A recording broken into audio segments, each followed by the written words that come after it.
All right, students. Assalamu alaikum once again. This is Suleiman Azim right here, and today is the orientation class of British history. ठीक है, ये एक optional subject है, and we are here in this session going to discuss about optional subjects, but not only just optional subject.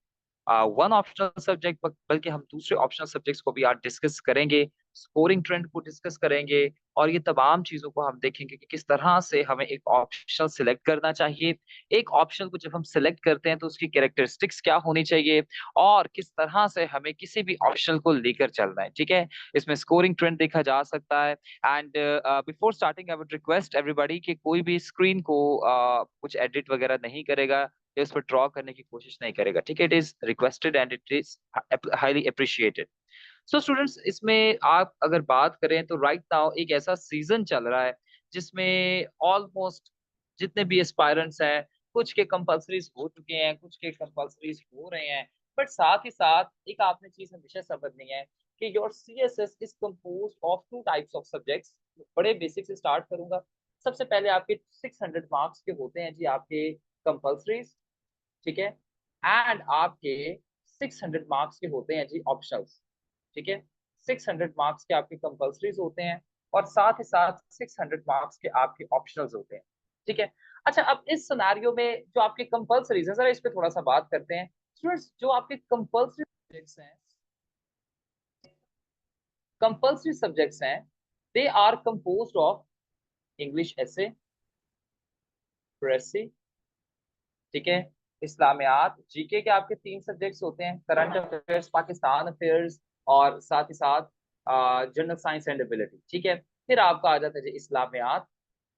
ठीक है, ये आपके लिए 6 कंपल्सरी सब्जेक्ट्स होते हैं।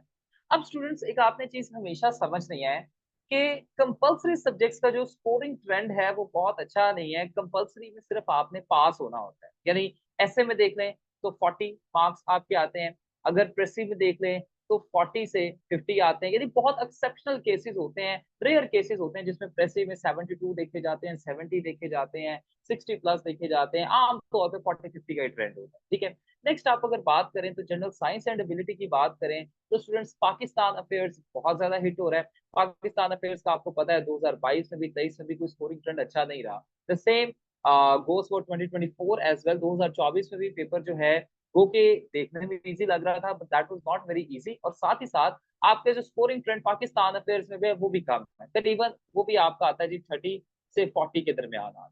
ठीक है, नेक्स्ट आप देखें तो करंट अफेयर्स में भी 50 तक आते हैं, यानी बहुत कम ये आपको केसेस ऑब्जर्व होते हैं जिसमें आपके 60 या 70 को टच किया जाता है। ठीक है, और उसके बाद आपका general science and ability GSA हो गया, उसमें भी करीबन 50 60 तक 60 65 तक आते हैं।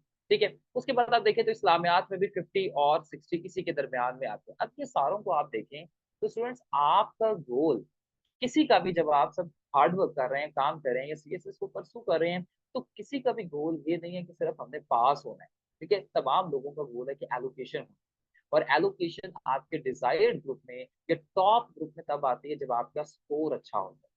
ठीक है, यानी अगर जो पंजाब वाले बच्चे हैं, मैं सिर्फ अगर उनके बारे में बात करूं तो आपका करीबन 670+ होना चाहिए, 700 को टच करना चाहिए। और वैसे भी अगर नॉर्मल बात करूं तो आपके, अगर आपको डिजायर्ड ग्रुप में एलोकेशन चाहिए तो 700+ आपका, या 700 के बेंच मार्क को आपका स्कोर जो है टच करना चाहिए। टोटल आपके जो मार्क्स होते हैं वो 1500 होते हैं। इसमें करीबन आपके जो टोटल है, यानी इंटरव्यू के भी ऐड करके, करीबन आपके अबव 50% को जाने ही चाहिए। Always keep this negative. ठीक है, तो अगर आपका, आप कंपल्सरीज को देखें तो कंपल्सरीज में तो कोई बेहतरीन नंबर आते ही नहीं है। ठीक है, कंपल्सरीज में आप कोई बहुत बेंचमार्क हिट नहीं कर पाते, तो सवाल पैदा होता है कि सर जी फिर नंबर कहाँ से खींचे। स्टूडेंट्स, अच्छे नंबर हासिल करने के लिए जरूरी होता है कि आपके ऑप्शनल्स अच्छे। ठीक है, क्योंकि आपके कंपल्सरीज ने सिर्फ आपको पास करवाना होता है, लेकिन ऑन दी अदर हैंड आपके ऑप्शनल्स ने आपको नंबर देने हैं। ठीक है, ऑप्शनल से जब आप नंबर को खींचते हैं तब आपकी डिजायर्ड ग्रुप में एलोकेशन हो सकती है, या नॉर्मली अगर बात करें तब एलोकेशन होती है। Otherwise allocation sometimes it is difficult. So ये चीजें आपने अंडरस्टैंड करनी है। सो ऑप्शंस के बारे में जब हम डिस्कस कर रहे हैं तो स्टूडेंट्स, इसका मतलब है कि ऑप्शंस आपके बड़े इंपॉर्टेंट है, और ये ही मेक इट और ब्रेक इट होता है। ये की एक फैक्टर होते हैं जो कि आपकी प्रेपरेशन को और आपके एलोकेशन को बूस्ट अप कर सकते। अब स्टूडेंट्स इसमें अगर आप देखें, तो अगर आप करंट ट्रेंड देखें, तो उसमें आप अगर देखें तो दो जो टॉप सब्जेक्ट्स होते हैं वो होते हैं आईआर और political science. To be honest speaking, political science hit हो रहा है आज, अच्छा वाला हिट। ठीक है, तो आईआर आपको अच्छे मार्क्स दे देता है। ऑन दी अदर हैंड आप आगे अगर जाए तो स्टूडेंट्स, हिस्ट्री सब्जेक्ट्स पर अगर आप बात करें, तो हिस्ट्री सब्जेक्ट्स में तीन चार ऐसे सब्जेक्ट्स हैं जो कि बड़े ऑप्ट किए जा रहे हैं। ठीक है, तीन सब्जेक्ट्स हैं जो बहुत ज्यादा ऑप्ट किए जा रहे हैं। सबसे पहले है जी आपका यूएस हिस्ट्री। ओके, अच्छा जी, सबसे पहले है आपका यूएस हिस्ट्री। ओके, सबसे पहले है जी आपका यूएस हिस्ट्री। ठीक है, दूसरा आ जाता है जी आपका यूरोपियन हिस्ट्री। ठीक है, और तीसरा आपका आ रहा है इंडो पाक history. I am not yet talking about British, सिर्फ इन तीनों की पहले बात करें। स्टूडेंट्स, आपने जब भी कोई सब्जेक्ट सिलेक्ट करना है तो उसके तीन से चार कैटेगरीज आपने हमेशा माइंड में रखनी। ठीक है, अब वो कैटेगरीज क्या है मैं आपको बताता हूँ। सबसे पहला, उसका सिलेबस शॉर्ट होना चाहिए। ठीक है, आपने जब उसके पास पेपर्स देखना है तो उसका सिलेबस शॉर्ट होना चाहिए, ये आपको हमेशा चीज आपने समझनी है। ठीक है, अच्छा, दूसरी चीज जो आपने देखनी है, आपने देखना है कि इसका स्कोरिंग ट्रेंड कैसा है। ठीक है, कि ये स्कोर कैसा दे रहा है, स्कोरिंग ट्रेंड क्या है इस सब्जेक्ट का, कोई भी जो आप सिलेक्ट करते हैं। पिछले 3-4 साल की डीएमसीज निकालें या 2-3 साल की डीएमसीज निकालें, और जो टॉप 20 या टॉप 30 पोजीशन होल्डर्स है उनमें से डीएमसीज देखें बच्चों की कि कहाँ पर जा रही हैं, और अगर उन्होंने कोई सब्जेक्ट ऑप्ट किया है तो वो कैसा आ रहा है। ठीक है, ऐसा तो नहीं है कि आपकी पोजीशंस पीछे जा रही है, क्योंकि आपकी एलोकेशन एक नंबर से भी बहुत आगे पीछे हो जाती है। तो आपके लिए एक एक नंबर कीमती है। सो फॉर दैट रीजन आपको सबसे पहले जो आपने चीज देखनी है, लिखते जाइए, अगर आप लिखते जाएंगे तो ये आपके लिए बेनिफिशियल होगा। सबसे पहली चीज जो आपने देखनी होती है किसी भी ऑप्शन को सिलेक्ट करते हुए, कि उसका सिलेबस कैसा है, क्या वो शॉर्ट है, ठीक है, क्या वो बहुत लेंथी है। ठीक है, दूसरी चीज आपने इसके स्कोरिंग ट्रेंड देखना होता है, कि इसका स्कोरिंग ट्रेंड कैसा चल रहा है, क्या ये हिट हो रहा है। और याद रखिएगा, हिट ऐसे नहीं होता, मैं आपको हिट का मैकेनिज्म बताता हूँ कि एक सब्जेक्ट हिट कैसे होता है। देखिए, अक्सर औकात बच्चे कहते हैं कि सर जी अच्छा सब्जेक्ट हिट हो रहा है तो हम अच्छा करेंगे, हम पास हो जाएंगे। देखिए, सब्जेक्ट ऐसे हिट नहीं होता। सब्जेक्ट हिट जो हो रहा होता है वो कैसे होता है, आपका पहले जो पेपर होते हैं वो चेक हो जाते हैं, अच्छे नंबर आपके जितने भी फॉर एग्जांपल आ गए, किसी भी सब्जेक्ट में कोई 60-70 नंबर आ गए। उसके बाद स्टूडेंट्स जब आपकी फाइनल डीएमसीज बनाई जा रही होती हैं, उसमें -40 लगाए जाते हैं या -30 लगाए, यानी जितने भी पेपर बन गए तब कहा जाता है अच्छा जी जितने पेपर ये आ गए इनमें से -40 कर दे, -20 कर दे, -30 कर दे, सो ऑन, कोई भी वो नंबर कह सकते हैं। इसका रीजन ये होता है कि जो आपके सब्जेक्ट में सैचुरेशन हो रही है, यानी बच्चे ज्यादा आते जा रहे हैं, उसे डिस्करेज किया जाए। ठीक है, यानी जो सब्जेक्ट में भी कोई हजारों के हिसाब से बच्चे आते हैं, उस सब्जेक्ट को जरा डिस्करेज किया जाता है, ताकि दूसरे सब्जेक्ट्स में बच्चे दूसरे ग्रुप्स में दूसरे सब्जेक्ट्स में जाएं। ठीक है, सो स्टूडेंट्स, दूसरा आगे जी आपका स्कोरिंग ट्रेंड। ठीक है, तीसरा आ जाती है आपकी, जो भी मैंने आपके साथ बात की है, सेचुरेशन। ठीक है, कि बच्चे कितने जा रहे हैं। देखिए, जो सब्जेक्ट में हजारों के हिसाब से बच्चे जाते हैं वो सब्जेक्ट हिट होने के उसके चांसेस बढ़ जाते हैं। फॉर एग्जाम्पल, पॉलिटिकल साइंस में हजारों के हिसाब से बच्चे जा रहे थे, 23 का पेपर देखें तो दैट वाज वेरी डिफिकल्ट। ठीक है, उसके बाद आप आगे देखें तो यूएस हिस्ट्री में बच्चे बहुत ज्यादा जा रहे थे, यूएस हिस्ट्री का पेपर 23 का बहुत बुरा हिट हुआ। आप सबको इसके बारे में पता है। ठीक है, इवन जो बच्चे 70-70 80-80 ला रहे थे, वो बच्चों के जो मार्क्स हैं वो 17-17 18-18 आए हैं। एंड पर्सनली मैंने खुद उन्हें ब्रिटिश हिस्ट्री में यूएस हिस्ट्री में बैठ के रोकते हुए ऐसे बच्चों को देखा। तो ये आप चीजों को देख सकते हैं। अच्छा स्टूडेंट्स, सैचुरेशन इसे कहते हैं। अच्छा, उसके बाद आपने एक और चीज देखनी होती है अपने सब्जेक्ट में, कि उस सब्जेक्ट की डेप्थ कितनी है। ठीक है, कभी कभी ऐसा होता है स्टूडेंट्स, जैसे सोशियोलॉजी में आपको मैं बताऊंगा, सोशियोलॉजी में या दूसरे कुछ ऐसे सब्जेक्ट्स हो सकते हैं इसके अलावा भी, ऐसे सब्जेक्ट्स होते हैं कि जिसे आप अटेम्प्ट तो बड़ा पूरा सिलेबस आपने कर लिया याद, और सारे नोट्स शोट्स बना लिए हैं, मॉक्स भी दे दिए हैं, लेकिन उसके बावजूद भी जब आप पास पेपर्स उसके देखते हैं, तो पास पेपर्स में से आपको क्वेश्चन ही नहीं आ रहे होते। ठीक है, सो इसका मतलब है कि एग्जामिनर उसके कितनी, कोई भी सब्जेक्ट है तो उसके कितनी डेप्थ में जा रहा है। ठीक है, ऐसा तो नहीं हो रहा कि एग्जामिनर इतनी ज्यादा डेप्थ में जा रहा है कि क्वेश्चन ही अटेम्प्ट नहीं हो रहे। फॉर एग्जाम्पल सोशियोलॉजी का, आप सोशियोलॉजी की हम बात करते हैं, सोशियोलॉजी का आप अगर 23 वाला पेपर उठाकर देखें, ठीक है, CSS 23 का क्वेश्चंस मैं आपके एंड पर लूंगा। अच्छा, CSS सोशियोलॉजी का 23 पर अगर आप 23 CSS 23 का आप पेपर उठाकर देखें, तो उसमें ऐसे ऐसे टर्म्स ऐड थे जो कि पता ही नहीं थे बच्चों को। क्यों? अपनी तरफ से सारे के सारे स्टूडेंट्स सिलेबस पूरा करके गए हैं। ठीक है, बट एक उसमें सवाल आ गया जी, व्हाट इज वॉल्केनो सिविलाइजेशन। अब हमारी रूह को भी नहीं था आइडिया कि वॉल्केनो सिविलाइजेशन क्या होता है। तो वी वर टोटली कंफ्यूज कि यार ये बात इसने क्या कर दी है। सो स्टूडेंट्स बहुत से बच्चे जो हैं इसे कहते हैं जी डेप्थ ऑफ एनी सब्जेक्ट। आपने डेप्थ को देखना है, स्टेबिलिटी को देखना है कि इसका स्कोरिंग ट्रेंड कैसा जा रहा है। आपने इन तमाम चीजों का एनालाइज करना है कि इसका सिलेबस कैसा है, सिलेबस ज्यादा तो नहीं है या सिलेबस कम तो नहीं है। अब राइट नाउ अगर आप स्टूडेंट्स अपनी प्रिपरेशन को देखें तो right now we have just about 5 months in CSS. 15 फरवरी को आपका पेपर है, कोई 5 साढ़े 5 महीने हमारे पास रह गए हैं। अब इस सब्जेक्ट इस सिनेरियो में जो भी सीएसएस का मौसम चल रहा है, अक्सर इसे कहा जाता है कि सीएसएस का मौसम चल रहा है, ठीक है, सीएसएस का सीजन चल रहा है। तो स्टूडेंट्स ये सीएसएस के सीजन में आपने जब भी कोई सब्जेक्ट सिलेक्ट करना है तो ये तमाम चीजों को आपने मद्देनजर रखना है। अच्छा, अगर तो कोई 2026 वाले बच्चे हैं तो वो जो है अपने आसानी से इन्हीं तमाम क्राइटेरिया को मद्देनजर रखते हुए कोई लेंथी सब्जेक्ट को सिलेक्ट कर सकते हैं, जस्ट लाइक इंडो पाक history.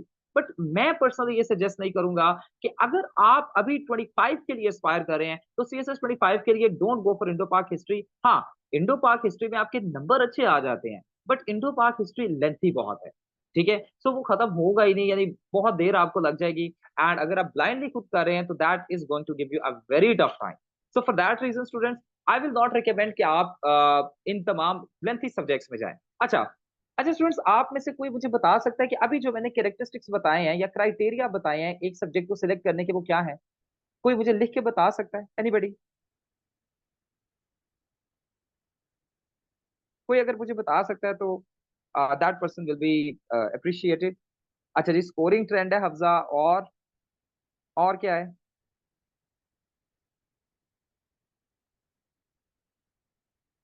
Syllabus should be short, syllabus short, scoring trend, stability, saturation. अच्छा जी, अब इन्हीं तमाम चीजों को हम अप्लाई करते हैं हिस्ट्री वाले सब्जेक्ट्स पर, ठीक है। ये तमाम जितने भी हमारे मैंने आपको ट्रेंड बताए हैं ना, अब इन्हें हम अप्लाई करते हैं हिस्ट्री के ग्रुप पर, ठीक है। अब हिस्ट्री में चार हमारे पास सब्जेक्ट्स हैं, ठीक है।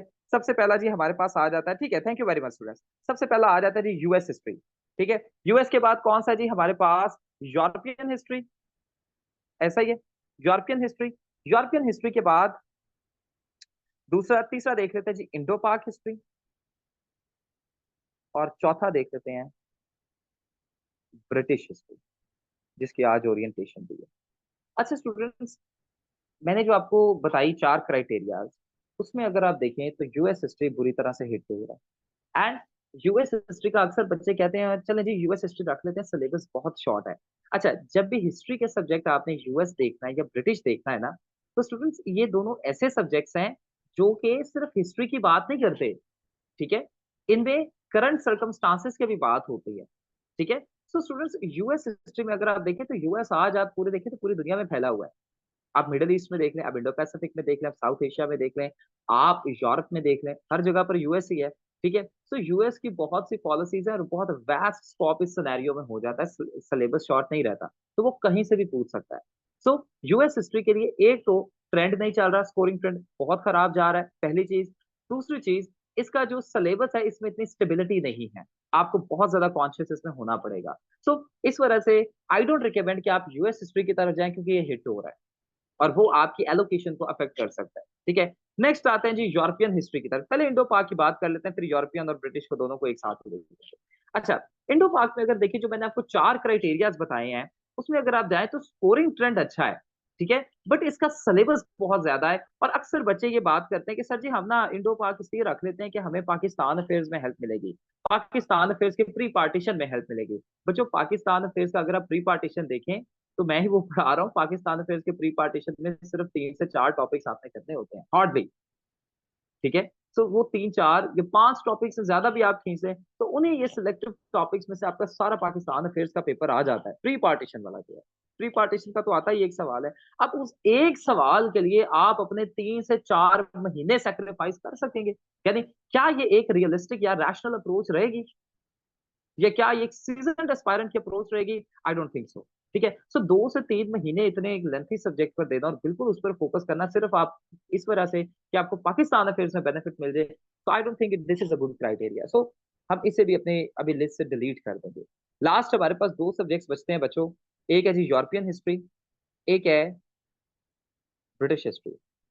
अच्छा, आप अगर यूरोपियन हिस्ट्री को देखें तो मार्क माई वर्ड्स, जब से यूएस हिस्ट्री हिट हुआ है बहुत से बच्चे, यानी बल्क अमाउंट में बच्चे जा रहे हैं यूरोपियन हिस्ट्री की तरफ। and European history is going to get a very unstable is going to get unstable in its scoring trend. याद रखिएगा 25 में आप देख लें, 26 में आप देख लीजिएगा, 25 में मेरी एक इंस्टिंक्ट और गट फीलिंग ये कहती है कि यूरोपियन हिस्ट्री हिट होगा और अच्छा भला हिट होगा। तो आई डोंट थिंक सो कि आपको यूरोपियन हिस्ट्री की तरफ भी जाना चाहिए। फिर आपको होता है कि चलें जी ब्रिटिश को देख लेते हैं। अच्छा, अब ब्रिटिश स्टूडेंट्स, आपने एक चीज समझनी है।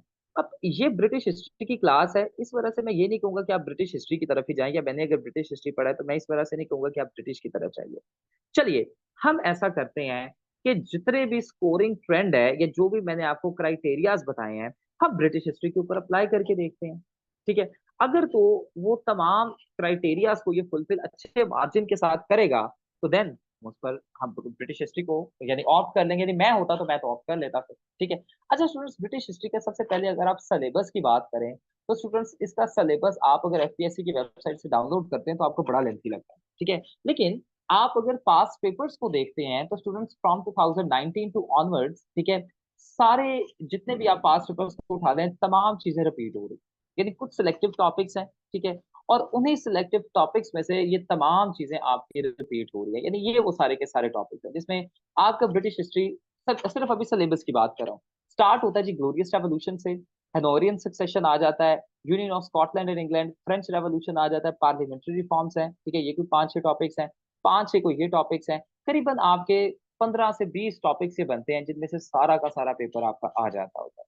ठीक है, सो मैं इस वजह से सिर्फ अगर सिलेबस की बात करें तो सिलेबस बहुत ज्यादा शॉर्ट है, और इस सिलेबस को कवर करने में भी अगर मैं अपना पर्सनल एक्सपीरियंस आप सबके साथ शेयर करूं, तो मैं जब ब्रिटिश हिस्ट्री की तैयारी कर रहा था तो मैंने सिर्फ 1 हफ्ते में की थी, यानी मैंने कोई क्लासेस नहीं थी ली, मैंने कुछ भी नहीं था किया। मैंने जस्ट अपने दोस्त को कहा, मैंने कहा आपने नोट्स बनाए हैं? वो कहते जी मैंने बनाए हैं। तो मैंने उन्हें कहा कि चलें आप ऐसा करें कि मुझे ना फिर नोट्स इसके सेंड कर दें। वो नोट्स मैंने मंगवाए और उन्हीं नोट्स से 1 हफ्ते की तैयारी करके आई obtained 79 in British history in CSS 2023। ठीक है, सो स्टूडेंट्स स्कोरिंग ट्रेंड अगर आप देखें तो स्कोरिंग ट्रेंड भी बहुत ज्यादा इसका स्टेबल है। मैं आपको जस्ट एक थोड़ा सा काम दूंगा, आपने एनालिसिस क्या करना है 23 के या 22 के जितने भी एस्पायरेंट्स हैं, 22 के निकालें, 23 के निकालें, टॉप 10 टॉप 20। ठीक है, उनमें से आपने देखना है। ठीक है, एक थी एस्पायरेंट थी मारूफ मलिक, ठीक है, 8th पोजीशन जिनकी आई, और 2-3 आप देख लीजिएगा उन तमाम लोगों की ब्रिटिश हिस्ट्री थी। और ब्रिटिश हिस्ट्री में उनके कैसे मार्क्स आ रहे हैं 84, ठीक है, 89 ऐसे भी आ रहे हैं। ठीक है, 79, 68 यानी कि बड़े अच्छे मार्क्स हैं, 75 ऐसे आ रहे हैं। But on the other hand European history वाले जो थे, यूरोपियन हिस्ट्री वालों के आ रहे हैं 54, 55। यानी अब अगर वो जिनके यूरोपियन हिस्ट्री जिन्होंने रखी है अगर वो भी ब्रिटिश हिस्ट्री रखते फॉर एग्जाम्पल, तो उनके 54 की बजाय क्या पता 66 आ जाते, तो उनकी एलोकेशन ऊपर चली जाती। मेरी बात आप अंडरस्टैंड कर रहे हैं? सो स्कोरिंग ट्रेंड भी अगर आप देखें तो स्कोरिंग ट्रेंड भी इसका बहुत ज्यादा स्टेबल है। फिर बात आ जाती है कि सर जी डेप्थ की बात करते हैं। ठीक है, अब स्टूडेंट्स ये जो टॉपिक्स हैं ये टॉपिक्स को आपने लिख लेना, मैं आपको ये सारा का सारा सेंड भी कर दूंगा। ये सारे के सारे टॉपिक्स जो है मैंने आपको 15-20 टॉपिक्स लिखवाए हैं, यही टॉपिक्स बार बार रिपीट होते हैं। तो इसका मतलब है इसमें डेप्थ भी कोई इतनी ज्यादा नहीं है, यानी सिर्फ एक हिस्ट्री की तरह आपने चीजों को लेकर चलना है कि ये इधर हो गया ऐसे, उसके बाद वैसे उधर हो गया, ये तमाम चीजें ऐसे हो गई। जब यही तमाम चीजें आप लिखते जाएंगे तो देखिएगा आपका सारों का ये चीज जो एक एक्सपोजर है वो डेवलप हो जाएगा। मेरी बात यहां तक आप अंडरस्टैंड कर रहे हैं? तो students, this is just a story. History subjects याद रखिएगा हमेशा, it is just a story, and इस स्टोरी को बस आपने याद करना है। कोई इसमें ऐसी डेट्स वगैरह नहीं है जिसके आपको बहुत ज्यादा रट्टे मारने पड़ेंगे। ठीक है, सिंपल आपने 1-2 पर्सनालिटीज के नाम याद रखने हैं कि क्या चीजें हो रही थी। और याद रखिएगा ये जो आपका ब्रिटिश हिस्ट्री का सब्जेक्ट है, ये एक ऐसा सब्जेक्ट है जो आपके तमाम दूसरे सब्जेक्ट्स के साथ भी ओवरलैप करता है। ठीक है, मैं आपको दिखाता हूँ कैसे। अब यहाँ पर अगर आप देखें स्टूडेंट्स, तो वर्ल्ड वॉर 1 और हम वर्ल्ड वॉर 2 को भी पढ़ते हैं। तो यहाँ पर आप देखें 21 में भी ये आया हुआ है। ठीक है, 23 में 2 दफा आया हुआ है, स्पेशल 2023 में भी आया हुआ है, और 24 में भी आया हुआ है। ठीक है, अब ये वर्ल्ड वॉर 1 और वर्ल्ड वॉर 2 आपके तमाम सब्जेक्ट्स में कहीं ना कहीं डिस्कस होता है। लीग ऑफ नेशन आप देख लें, द यूएन देख लें, कोल्ड वॉर देख लें। कोल्ड वॉर आपको पता है मैंने पाकिस्तान अफेयर्स में, करंट अफेयर्स में, या आईआर में, या पोल साइंस में कैसे इंपॉर्टेंट है, ये आप ऐड कर सकते हैं। ब्रिटिश हिस्ट्री को आप देख सकते हैं, Middle Eastern crisis, they are also very important. तो ये तमाम ऐसी चीजें हैं जो कि आपको कहीं ना कहीं आपके दूसरे सब्जेक्ट्स में हेल्प करेंगी। अच्छा जी हफ्जा, मैं आपका इसका एंड में आंसर करूंगा। Right now I am just explaining some of the things, तो उसके बाद मैं आपको इस पे आंसर कर दूंगा। ठीक है। अच्छा स्टूडेंट्स, सो आप अगर देखेंगे तो स्टूडेंट्स सीधे सीधे इसके क्वेश्चंस आते होते हैं, कोई इसमें इशू नहीं होता। साथ ही साथ आपके लिए मैंने आसानी कर दी है कि तमाम जितने भी आपके पेपर्स हैं, जो जो से टॉपिक्स आए हुए हैं, इन्हीं टॉपिक्स में से तमाम चीजें रिपीट होती हैं, और मैंने आपके लिए पास पेपर एनालिसिस भी बना दी है, ताकि आपको पता हो कि अगर आप कोई भी टॉपिक कर रहे हैं, ठीक है, तो किस तरह से वो टॉपिक आ सकता है। ठीक है। So this is how we are going to do British history. ठीक है। ब्रिटिश हिस्ट्री के जो टॉपिक्स होंगे वो करीबन यही सारे टॉपिक्स होंगे, एंड 6 से 7 क्लासेस में होपफुली आपका ये सारा ब्रिटिश हिस्ट्री खत्म हो जाएगा, जिसमें फर्स्ट लेक्चर में हम ये 2 टॉपिक्स को डिस्कस करने वाले हैं। ठीक है। अच्छा, then after that we are going to discuss these 3, क्योंकि ये टॉपिक्स आपको भले ही देख के लेंथी लग रहे हैं, but they are very minor topics, और बहुत डिटेल टॉपिक्स नहीं है, बड़े सरफेस लेवल के topics and even surface level के टॉपिक्स होने के बावजूद आप अगर इन्हें लिख के आते हैं तो they are going to give you a very good score. ठीक है। अच्छा जी, so that was about just an orientation. आज हम फर्स्ट इसका लेक्चर भी लेंगे, ग्लोरियस रेवोल्यूशन, और उस पर भी हम डिस्कस करेंगे। Now if you have any question you can ask anything from me. जी स्टूडेंट्स।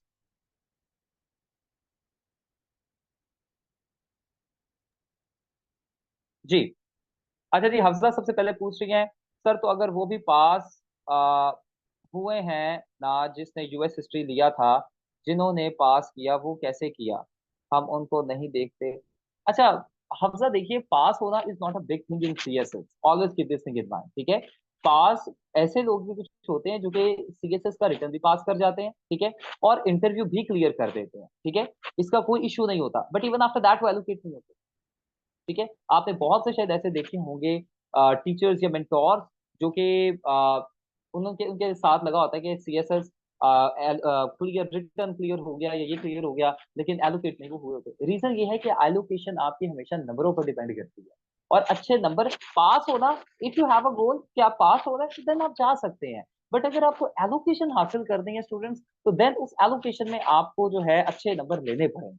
ठीक है। और ये अच्छे नंबर तभी आएंगे जब आपने सब्जेक्ट्स केयरफुली डिसाइड किए होंगे। ठीक है। तो आपकी careful selection of subjects matters a lot. ठीक है। अच्छा जी, sir do you suggest any books? Yes Sana, that is very good question. Anam, ये बाद में हम इस पर डिस्कस कर लेंगे। इब्राहिम कह रहे हैं जी मेजोरिटी को देखा जाता है, नॉट एक्सेप्शनल केसेस। हाँ बिल्कुल, आप देख सकते हैं, आप देख लीजिए मेजोरिटी को, आप देख लें, कोई मसला नहीं Ibrahim, go for the majority. और जितने भी आप अगर मेजोरिटी के केसेस देखेंगे तो ब्रिटिश हिस्ट्री के जितने भी मेजोरिटी के केसेस हैं उनके अबव 65 आएंगे, मैं आपको 100% की बात लिख कर दे रहा हूँ। ठीक है। Because this is not that detail. अच्छा, उसके बाद आप देखें तो सना कह रही है जी, sir do you suggest any book for British history? This is a very good question. अच्छा स्टूडेंट्स, बुक्स की तरफ आते हैं। अच्छा, अब मेजोरिटी में बच्चे जब भी किसी भी सब्जेक्ट की तैयारी करते हैं तो सीएसएस में क्या होता है कि बच्चे यहाँ तो डिफरेंट एकेडमीज की किताबें खरीद लेते हैं, ठीक है, डिफरेंट चीजों की किताबें खरीद लेते हैं। अब मैं आपको पता ही है कि किन किन अकेडमीज की बात कर रहा हूँ। ठीक है। अब वो स्टूडेंट्स जितने भी पाकिस्तानी ऑथर की बुक्स है ना, याद रखिएगा वो कॉपी पेस्ट होती हैं, वो मशरूम बुक्स होती हैं, उन पे कोई क्वालिटी वगैरह उनके पास अवेलेबल नहीं होती। ठीक है। रिसेंटली अभी एक बहुत रिनाउन एकेडमी की मेरे एक स्टूडेंट है, उन्होंने जीपीपी की बुक खरीदी and that book was a little expensive. ठीक है। तो क्या हुआ कि जब मैंने देखा तो that book was totally below the quality. So students, हमने क्या करना है, अब बच्चे क्या करते हैं, मेजोरिटी ऑफ द स्टूडेंट्स क्या करते हैं कि वही बुक्स को खरीदते हैं, ठीक है, और उनसे अपनी प्रिपरेशन करके उन्हें लगता है कि चलें जी अब तो हम पास हो जाएंगे। ठीक है। लेकिन याद रखिएगा, आप मुकाबले के इम्तिहान में बैठे हैं, this is going to be a very difficult exam. ठीक है। अच्छा स्टूडेंट्स, राइट नाउ कोशिश करें कि आप इधर क्लास पर तवज्जो दें, ठीक है, रिटर्न वगैरह पे या लिखने में, मैसेजेस में एक दूसरे के साथ कन्वर्सेशन पर तवज्जो ना दें आप। ठीक है। इधर आप फोकस करें, एंड जब भी आपकी कोई टीचर चीज समझा रहे होते हैं तो this is an ethical code. ठीक है। तो ताकि आप उन अपने टीचर्स पर तवज्जो दें। अच्छा स्टूडेंट्स, यहाँ पर देखिएगा, हमारा ब्रिटिश हिस्ट्री का सेशन इस तरह से होने वाला है कि हम कोई भी मार्केट में जो कॉमनली अवेलेबल बुक्स हैं, ठीक है, हम उन्हें नहीं देखेंगे। ठीक है। हम उन्हें नहीं देखने वाले, कोई भी हो, कोई डोगर सन की हो गई, पट्टी सन की हो गई, कोई भी किताब हो गई, we are not going to consult any of those books. But हम क्या करेंगे, हम जितने भी इंटरनेशनली रिकग्नाइज्ड ऑथर्स हैं, ठीक है, उनकी बुक्स को कंसल्ट करेंगे।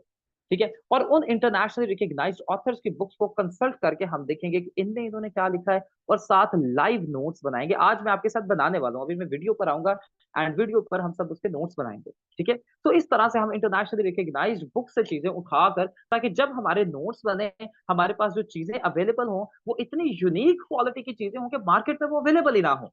ठीक है। तो ये जब हमारे सर एक ऐसे क्वेश्चन यूनिक है। क्वालिटी के कंटेंट, यूनिक क्वालिटी के इन दी एंड यूनिक क्वालिटी के कंटेंट हमारे पास अवेलेबल होगा, ठीक है, तो देन हम यूनिकनेस अपनी जाहिर करेंगे, और वो ही फिर we are going to be 1 in 13,000, जो 13,000 बच्चे पेयर हो रहे हैं, हमारा कंटेंट उनसे बिल्कुल ही फर्क होगा।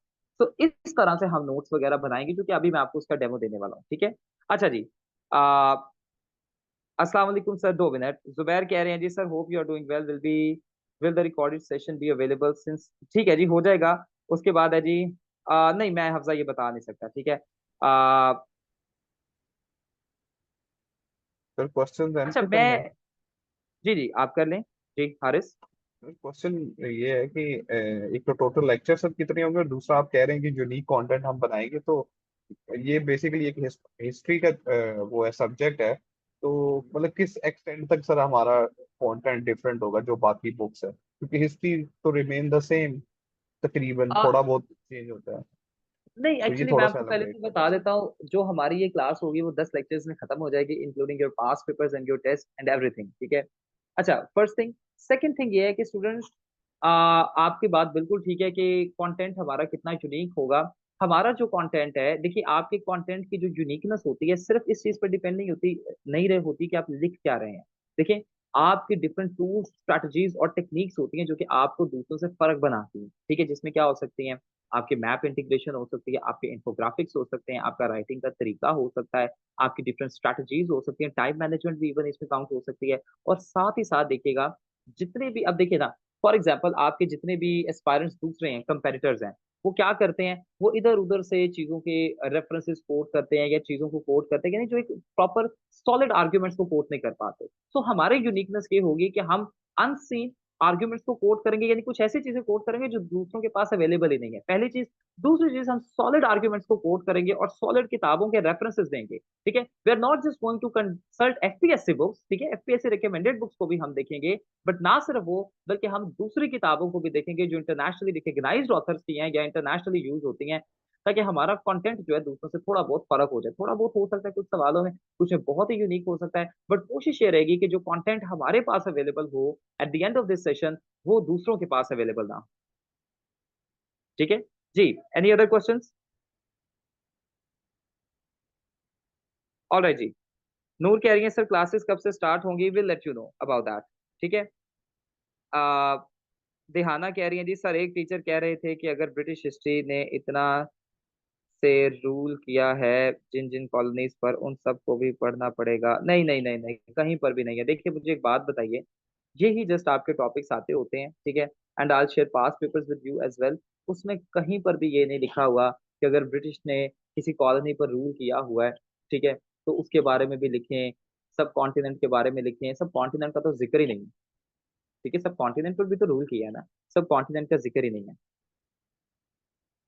ना ना ना ना, क्लास लेने के बाद आपको अलग से नोट्स बनाने ही नहीं पड़ेंगे, एंड उसकी एग्जांपल मैं आज आपको देने वाला हूँ, ठीक है स्टूडेंट। आज अगर आपका यहाँ तक कुछ चीजें क्लियर हो गई हैं, तो क्या हम आज ये जो फर्स्ट हमारा टॉपिक है ग्लोरियस रेवोल्यूशन, इस पर मैं चाह रहा हूँ कि हम नोट्स बनाएं, डिस्कस करें कि चीजें होती कैसी हैं। अच्छा मैं आपके साथ थोड़ी सी कुछ चीजें शेयर कर देता हूँ students. I need to share screen with you, ठीक है।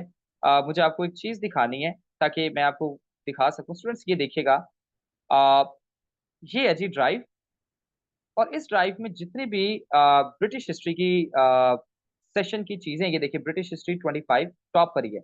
इसमें देखिए जितनी भी रेलिवेंट बुक्स हैं, मैंने वो तमाम चीजें यहाँ पर ऐड की हैं, ताकि हम हर बुक को देखें, उसे ओपन करें, ठीक है, और उस बुक में तमाम जो की चीजें हमारे टॉपिक, अब ये नहीं मैं कह रहा कि सारी किताबें पढ़ लें, नहीं, ठीक है, जो जो भी हमारे टॉपिक से रेलिवेंट चीजें होंगी, हम उन्हें क्रैक करेंगे, ठीक है, उन्हें एक दफा देखेंगे, ताकि आपकी एक तो रीडिंग हैबिट भी डेवलप होती जाए, और साथ साथ आपके नोट्स भी बनते जाए, साथ साथ आपको याद भी होता जाए, और साथ साथ आपको ये तमाम चीजें जो है अच्छी तरह से अब्सॉर्ब भी होती जाएं, ताकि ये है कि आपके माइंड में कोई क्वेश्चन ना किसी भी चीज के बारे में रहे, ठीक है। So this is going to be the strategy of British history, ठीक है। और दूसरे भी जो ऑप्शंस होंगे उनकी भी यही स्ट्रैटेजी हुआ करेगी, और इसी तरह से हम इन चीजों को करेंगे, ठीक है, ताकि बिकॉज अगर मैं सिर्फ आपको स्लाइड्स प्रोवाइड कर देता हूँ, जो कि आई कैन, बट उन स्लाइड्स का इशू ये होगा कि स्टूडेंट्स आपको नोट्स बनाने नहीं आएंगे, ठीक है। आपको फिर एफर्ट करनी पड़ेगी कि एक दफा आप क्लास में समझें चीजों को, उसके बाद नोट्स बनाएं, उसके बाद याद करें, और उसके बाद आपके कोई जाके थोड़े बहुत कॉन्सेप्ट क्लियर हो। नहीं, आई will not do this stuff. मैं ऐसा करूंगा कि मैं आपको क्लास में ही याद करूंगा। देखिए जैसे ये सारा का सारा कंटेंट है,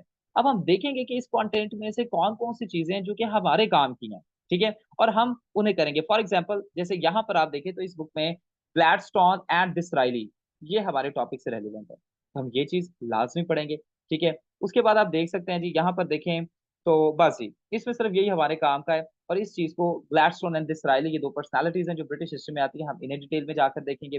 बिल्कुल इसी तरह जो दूसरे हमारे पर्सनालिटीज हैं, ये कोई भी टॉपिक्स हैं, हम बुक्स को देखेंगे, बुक्स को कंसल्ट करेंगे, बट कॉमन या लोकल बुक्स को नहीं, हमें लोकल ऑथर्स को कंसल्ट नहीं करना, बल्कि हम इंटरनेशनल ऑथर्स को कंसल्ट करेंगे ताकि हमारे पास एक अच्छा कंटेंट तो हो, ठीक है। यहाँ तक आपको कोई अगर क्वेश्चन है तो you can let me know, if you don't have any question then हम अपने फर्स्ट टॉपिक की तरफ आ चुके हैं।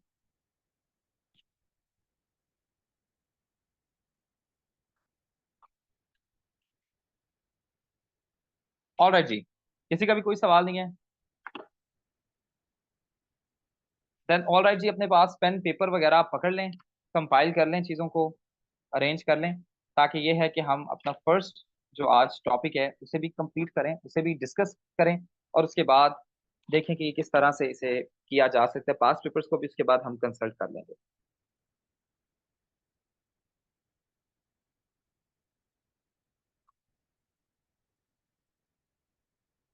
Just please excuse me for a while.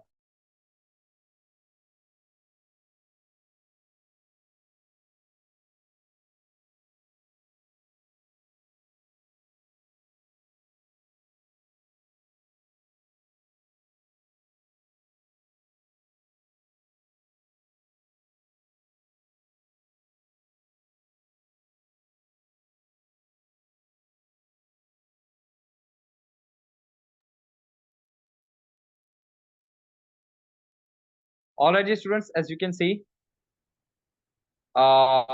हमारा जो फर्स्ट ब्रिटिश हिस्ट्री का टॉपिक है वो है जी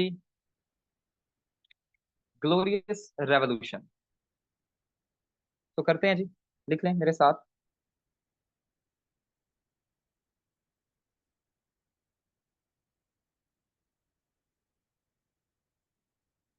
glorious, will let you know, don't you worry Amna, आपको मैं बता दूंगा, ठीक है।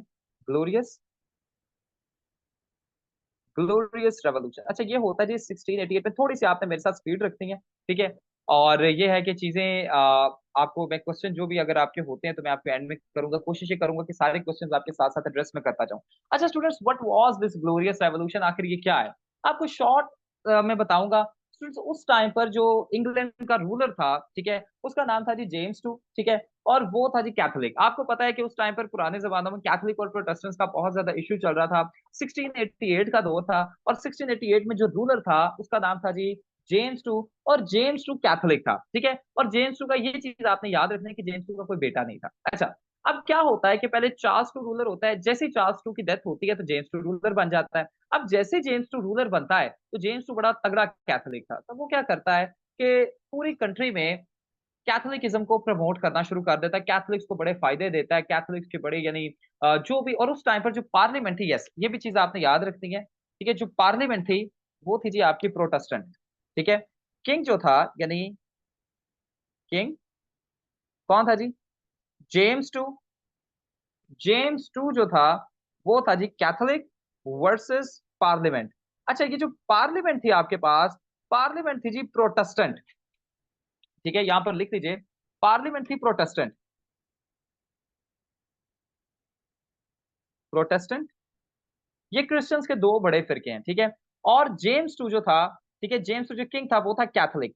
अच्छा स्टूडेंट्स, अब इसमें होता क्या है कि जेम्स टू का ना कोई भी बेटा नहीं था, बस अभी मैं आपको कॉन्सेप्ट बता रहा हूँ। जेम्स टू का कोई भी बेटा नहीं था, और पार्लियामेंट प्रोटेस्टेंट थी, तो पार्लियामेंट को ये था कि चलो जेम्स टू इतने ज्यादा कैथोलिकिज्म को प्रमोट कर रहा है, ये कर रहा है, कंफ्लिक्ट्स दोनों में चल रहे थे, लेकिन पार्लियामेंट को ना ये एक थोड़ा सा भरोसा था कि जेम्स टू का कोई बेटा नहीं है, और जेम्स टू की जैसे ही डेथ होगी उसके बाद तो चलें इसका कोई वारिस नहीं होगा, तो ऐसा हम करेंगे कि पूरी कंट्री में प्रोटेस्टेंटिज्म जो है वो स्टैब्लिश हो जाएगा, यानी हर तरह की जो ऑपरेशन चल रही है वो खत्म हो जाएंगी, ठीक है। लेकिन क्या होता है कि जेम्स टू का बेटा पैदा हो जाता है, तो उस टाइम पर काफी ज्यादा इश्यूज और एक्सेसरबेट हो जाते हैं, इश्यूज और ज्यादा इंक्रीज हो जाते हैं, कंफ्लिक्ट्स बढ़ जाते हैं। अल्टीमेटली जेम्स टू को पावर से रिमूव कर दिया जाता है, और इस सारे सिनेरियो को कहा जाता है जी ग्लोरियस रेवोल्यूशन। जस्ट एक अभी सरफेस लेवल की बात बता रहा हूं, ठीक है। अच्छा जी, यहाँ पर स्टूडेंट सबसे पहले जैसा कि मैंने आपको बताया था, हम स्टार्ट करेंगे एक कोटेशन के साथ। अब कोटेशन एक लिख लें जी, उसके बाद आपको इंट्रोडक्शन और ये तमाम चीजें मैं बताता हूँ, ठीक है। सबसे पहले यहाँ पर आप एक कोटेशन लिखेंगे, the glorious revolution, the glorious, ये मैं आपके साथ शेयर भी कर दूंगा, the glorious revolution holds an important place in the constitutional history of England, ठीक है। अच्छा, ये कोटेशन थोड़ी सी लंबी है, बट आपने इतनी लंबी कोटेशन नहीं लिखनी, ठीक है। सब यहाँ पर ही इसे खत्म कर देंगे। और यहाँ पर ये किसकी कोटेशन है जी, GM ट्रेवलियन, ठीक है, ये आप लिख देंगे। अच्छा स्टूडेंट्स, इसमें जैसा कि मैंने आपको बताया, थोड़ा सा इसकी कैरेक्टरिस्टिक्स की बात कर लेते हैं। तो ग्लोरियस रेवोल्यूशन जो था, ठीक है, दैट टुक प्लेस इन 1688, ठीक है, इट वाज अ रेवोल्यूशन। पहले आप इंट्रोडक्शन की हेडिंग यहाँ पर दे दें, इंट्रोडक्शन, ठीक है। It was a revolution that took place in 1688। अच्छा स्टूडेंट्स, इसे ना ब्लडलेस रेवोल्यूशन भी कहा जाता है, ब्लडलेस रेवोल्यूशन, क्योंकि इसमें कोई जंग वगैरह नहीं थी हुई। जैसे कि आमतौर पर रेवोल्यूशंस को हम देखते हैं, बड़े खतरनाक रेवोल्यूशंस होते हैं, बादशाह को निकाल के फेंक दिया जाता है, मार दिया जाता है, जंगे होती हैं, कत्लो गारत होते हैं। वैसा कुछ नहीं था हुआ। So this was bloodless revolution. ये क्यों था मैं आपको बताता हूँ उसमें, ठीक है।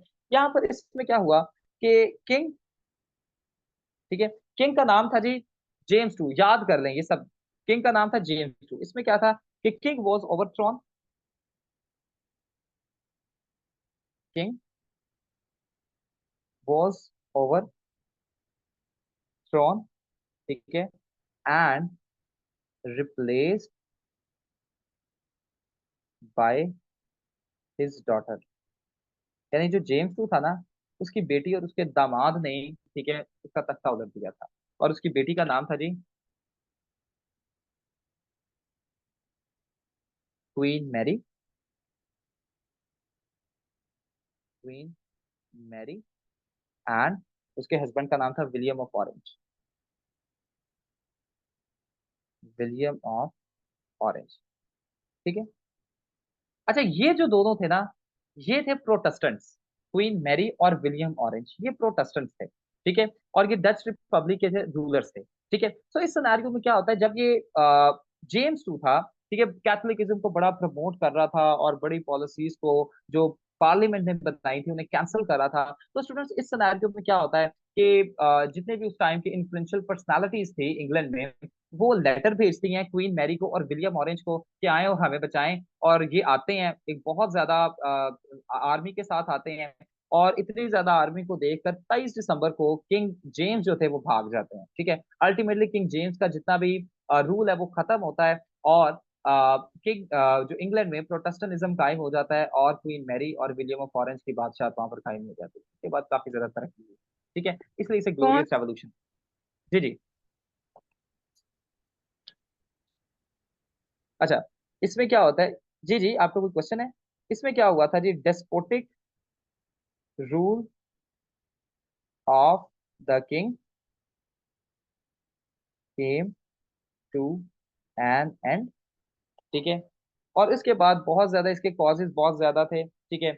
और यहाँ पर क्या होता है कि किंग जेम्स जो था एंड में, King James fled to France. ये सिर्फ आपको इंट्रोडक्शन के पॉइंट्स बता रहा हूँ, ठीक है। ये आप इंट्रोडक्शन, अगर कोई सवाल आता है तो ये आप इंट्रोडक्शन उसमें ऐड कर सकते हैं, ये कोटेशन ऐड कर सकते हैं, ठीक है। आगे चलते हैं। तो students, what were the causes of glorious revolution, इसके कॉजेज के बारे में बात करते हैं कि आखिर क्या ऐसी वजहें थी या क्या ऐसे वजूहात थी जिसकी वजह से ग्लोरियस रेवोल्यूशन जो है आया। अच्छा स्टूडेंट्स, इसके जो कॉजेज हैं इन्हें हम डिफरेंट टाइप्स में डिवाइड करेंगे, ठीक है, जो डिफरेंट बुक से मैंने एक्सट्रैक्ट किए हैं, ठीक है। सो यहाँ पर आप कॉजेज सबसे पहले लिख लें जी, causes of glorious revolution, causes of glorious revolution. अच्छा, अब जैसा मैंने आपको बताया था, हारिस ने क्वेश्चन किया था कि सर जी हमारा कंटेंट कितना डिफरेंट होने वाला है, तो मैंने आपको कहा था कि आपके इन्फोग्राफिक्स भी मैटर करें, ठीक है। तो इसमें कॉजेज को हम डिफरेंट टाइप्स में डिवाइड करेंगे। कॉजेज, 3 से 4 इसके कॉजेज होने वाले हैं। सबसे पहला आप लिख सकते हैं स्ट्रेटेजिक कॉजेज, इसके क्या कहते हैं, स्ट्रेटेजिक कॉजेज। लिख लें जी इकोनॉमिक कॉजेज, कुछ इकोनॉमिक कॉजेज भी थे, ठीक है। उसके बाद आप आगे देखें तो कुछ रिलीजियस कॉजेज भी थे। याद है मैंने अभी आपको यही बताया कि ये कैथोलिकिज्म और प्रोटेस्टेंट का इशू था, तो रिलीजियस कॉजेज भी थे, ठीक है। ये तमाम चीजें, ये तमाम कॉजेज थे जी आपके, जिनकी वजह से ग्लोरियस रेवोल्यूशन होता है, ठीक है। सबसे पहले देखते हैं जी स्ट्रेटेजिक कॉजेज कौन कौन से थे। लिख लें स्ट्रेटेजिक, वो इसी में ही आ जाते हैं, स्ट्रेटेजिक कॉजेज ऑफ, वो इसी में ही आ जाते हैं, ठीक है। Glorious revolution.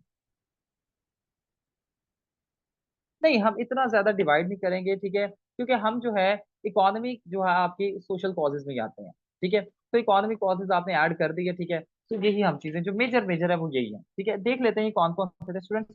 सबसे पहला उस टाइम पर था बैलेंस ऑफ पावर को मेंटेन करना बड़ा जरूरी हो गया था पूरे के पूरे यूरोप में। अच्छा, उस टाइम पर क्या हो रहा था कि फ्रांस का जो रूलर था लुइस, वो अपनी पावर को एनहेंस करता जा रहा था, एक्सपेंड करता जा रहा था, उसका पॉलिटिकल और मिलिट्री इन्फ्लुएंस जो था बढ़ता जा रहा था पूरे यूरोप में।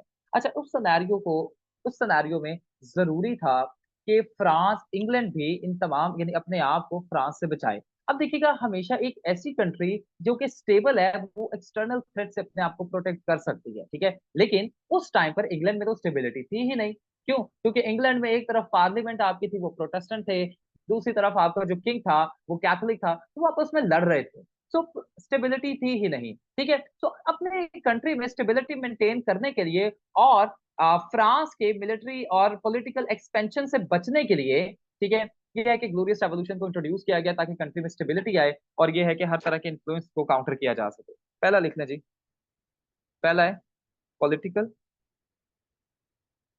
And military expansion of France under Louis and balance of power. अच्छा, ये हेडिंग है आपकी, ठीक है। आपने जब भी हेडिंग्स ऐड करनी है तो आपकी सेल्फ एक्सप्लेनेटरी हेडिंग्स होनी चाहिए, क्योंकि हेडिंग्स को देख के पता चल जाए एग्जामिनर को स्टूडेंट यहाँ पर क्या लिखने वाला है, ठीक है। अब यहाँ पर देखिए कि वही मैं आपको बता चुका हूँ कि पॉलिटिकल और मिलिट्री एक्सपेंशन होती जा रही थी फ्रांस की, ठीक है, लुइस 14 के अंदर। और उस टाइम पर बड़ा जरूरी हो चुका था कि इंग्लैंड भी बैलेंस ऑफ पावर को मेंटेन करे, यानी हर तरह से फ्रांस को अपोज करे। तो ये आप यहाँ पर ऐड कर सकते हैं, ठीक है। यहाँ पर आप कोटेशन एक लिख लें, ठीक है। कोटेशन ये है जी, the revolution of England, the revolution of England was not just was not just an internal affair, but it was a part of wider European struggle against uh, the hegemonic ambitions of Louis XIV। अच्छा जी, ये किसकी quotation है? ये जो Jonathan Israel कहते हैं अपनी किताब में, इस तरह से आपने किताबों का रेफरेंस देना होगा, ठीक है। जॉनथन, ये राइटर है, Jonathan Israel, in his book, book का नाम है जी the Anglo Dutch movement, the Anglo Dutch. ठीक है, कोटेशन, हेडिंग और कोटेशन, यानी जो जो इंपॉर्टेंट चीजें हैं यहाँ पर जो आपने पैराग्राफ में लिखना है वो मैं आपको एक्सप्लेन करता जाऊंगा, वो आपने जो स्टोरी की तरह उसे याद रखें। ठीक है। सेकंड कॉज आप देख लें तो अलायंसेस बहुत ज्यादा थी। ठीक है। और डिप्लोमेटिक रिलेशंस थे। ठीक है, लिख लें, अलायंसेस एंड डिप्लोमेटिक रिलेशन। अच्छा, आप सीधा सीधा भी लिख सकते हैं इसमें, लेकिन ये है कि अगर आप ऐसे लेयर्ड अप्रोच के साथ जाते हैं तो ये है कि आपके मार्क्स अच्छे आ जाएंगे। अच्छा, अब जैसा कि मैंने आपको बताया कि फ्रांस उस टाइम पर एक्सपेंड होता जा रहा था, फ्रांस अपने बड़ी एग्रेसिव पॉलिसीज को लेकर जा रहा था, तो फ्रांस की एक्सपेंशन बहुत ज्यादा हो रही थी। इस फ्रांस की एक्सपेंशन के अगेंस्ट स्टूडेंट्स उस टाइम पर अलायंस बनती है यूरोप में, अलायंस बनी थी यूरोप में, और उस अलायंस का नाम था जी लीग ऑफ ऑक्सबर्ग। ठीक है, लीग ऑफ ऑक्सबर्ग। अब इसमें 5 मेजर कंट्रीज थी। ठीक है, 5 मेजर कंट्रीज थी। कौन कौन सी कंट्रीज थी? सबसे पहले द डच रिपब्लिक, देखें, द डच रिपब्लिक। उसके बाद the Holy Roman Empire, Holy Roman Empire थी। उसके बाद आपके पास इंग्लैंड था, इंग्लैंड के बाद आपके पास स्पेन था, स्पेन के बाद आपके पास स्वीडन था। अच्छा स्टूडेंट्स, यहाँ पर अब अगर आप डच देखें तो मैंने अभी आपको बताया डच को रूल कर रहे थे William Orange and Queen Mary, और ये थे प्रोटेस्टेंट। ठीक है। होली रोमन एम्पायर कैथोलिक भी थे लेकिन प्रोटेस्टेंट भी था। ठीक है, प्रोटेस्टेंट्स का यहाँ पर इन्फ्लुएंस होता जा रहा था उस टाइम पर। ठीक है, स्वीडन, जी जी स्वीडन। ठीक है, जी जी स्वीडन है। अच्छा, उसके बाद आप देखें तो इंग्लैंड, इंग्लैंड प्रोटेस्टेंट, पहले कैथोलिक था। ठीक है, और उसके बाद खत्म करके ये किसी किसमें कन्वर्ट हुआ, प्रोटेस्टेंट के यहाँ पर रूल हो गया। अच्छा, जब कैथोलिक था ना तो ये बहुत ज्यादा अनस्टेबल था जैसे मैंने आपको बताया। सो treaty of league of Augsburg की प्रॉपर फंक्शनिंग के लिए और फ्रांस को काउंटर करने के लिए, ठीक है, जरूरी था कि ये जो कैथोलिक्स का एक इन्फ्लुएंस है, ठीक है, किंग जेम्स की शक्ल में, उसे काउंटर किया जाए, उसे खत्म किया जाए। सो दैट्स वाई आपका जो है ग्लोरियस रेवोल्यूशन आया। उसके बाद स्पेन देख लें तो स्पेन प्रिडोमिनेंटली था कैथोलिक, ये चीज आपने याद रखनी है। लेकिन इसके अलावा भी स्पेन के अपने कुछ रीजन थे जिसकी वजह से वो फ्रांस को अपोज कर रहा था, और स्वीडन जो था वो था ही प्रोटेस्टेंट। ठीक है, तो ये आप ऐड कर सकते हैं कि उस टाइम पर बड़े अलायंसेस और डिप्लोमेटिक रिलेशंस थे। ठीक है, और उन डिप्लोमेटिक रिलेशंस की प्रॉपर फंक्शनिंग के लिए जरूरी था कि इंग्लैंड से कैथोलिसिज्म को खत्म किया जाए और प्रोटेस्टेंटिज्म को प्रमोट किया जाए। ठीक है, तो इस वजह से ग्लोरियस रेवोल्यूशन आता है। नेक्स्ट आप लिख लें जी, यहाँ पर भी एक कोटेशन है, कोटेशन लिख लें। कोटेशन क्या है? कोटेशन यहाँ पे ये है कि the Dutch and other European powers, the Dutch and other European powers needed a stable and Protestant England to form a coalition capable of countering France। ठीक है, ये कोटेशन है जी, थोड़ा मुश्किल सा नाम है, प्रिंसकस इन, उनकी किताब है द फर्स्ट मॉडर्न रेवोल्यूशन। ठीक है, ये आप ऐड कर सकते हैं। अच्छा जी, थर्ड रीजन की तरफ चलते हैं। तो थर्ड रीजन है जी मिलिट्री। सर ये नोट शेयर हो जाएंगे? ये बिल्कुल आपके साथ शेयर हो जाएंगे, कोई ऐसा मसला नहीं है, लेकिन बेस्ट पता है क्या होगा कि आप खुद भी बनाएं ताकि आपको भी अंडरस्टैंडिंग होती रहे, क्योंकि लिखने से बड़ी चीजें समझ आती हैं। बड़े एस्पायरेंट ये कहते हैं सर मैं जी। मैं जी ये जी, लिख रहा हूँ सर, लेकिन थोड़ा सा ना स्किप हो जाता है बीच में, तो वो चले कोई मसला नहीं आपके। है, आपके साथ मेरे हैंड रिटन नोट्स भी शेयर हो जाएंगे। ये देखें जी, ये जो मैंने बनाए थे पेपरों से पहले, ये भी आपके साथ शेयर हो जाएंगे सारे के सारे। ठीक है, मेरी जो स्लाइड्स हैं वो भी शेयर हो जाएंगी आपके साथ, ठीक है। हाँ हाँ, कोई मसला नहीं है सना।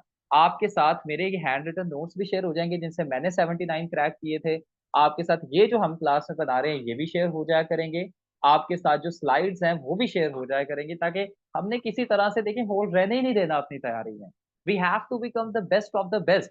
आप अगर सीएसएस में अपने टाइम वेस्ट कर रहे हैं, देखिए time is the most important thing, ठीक है।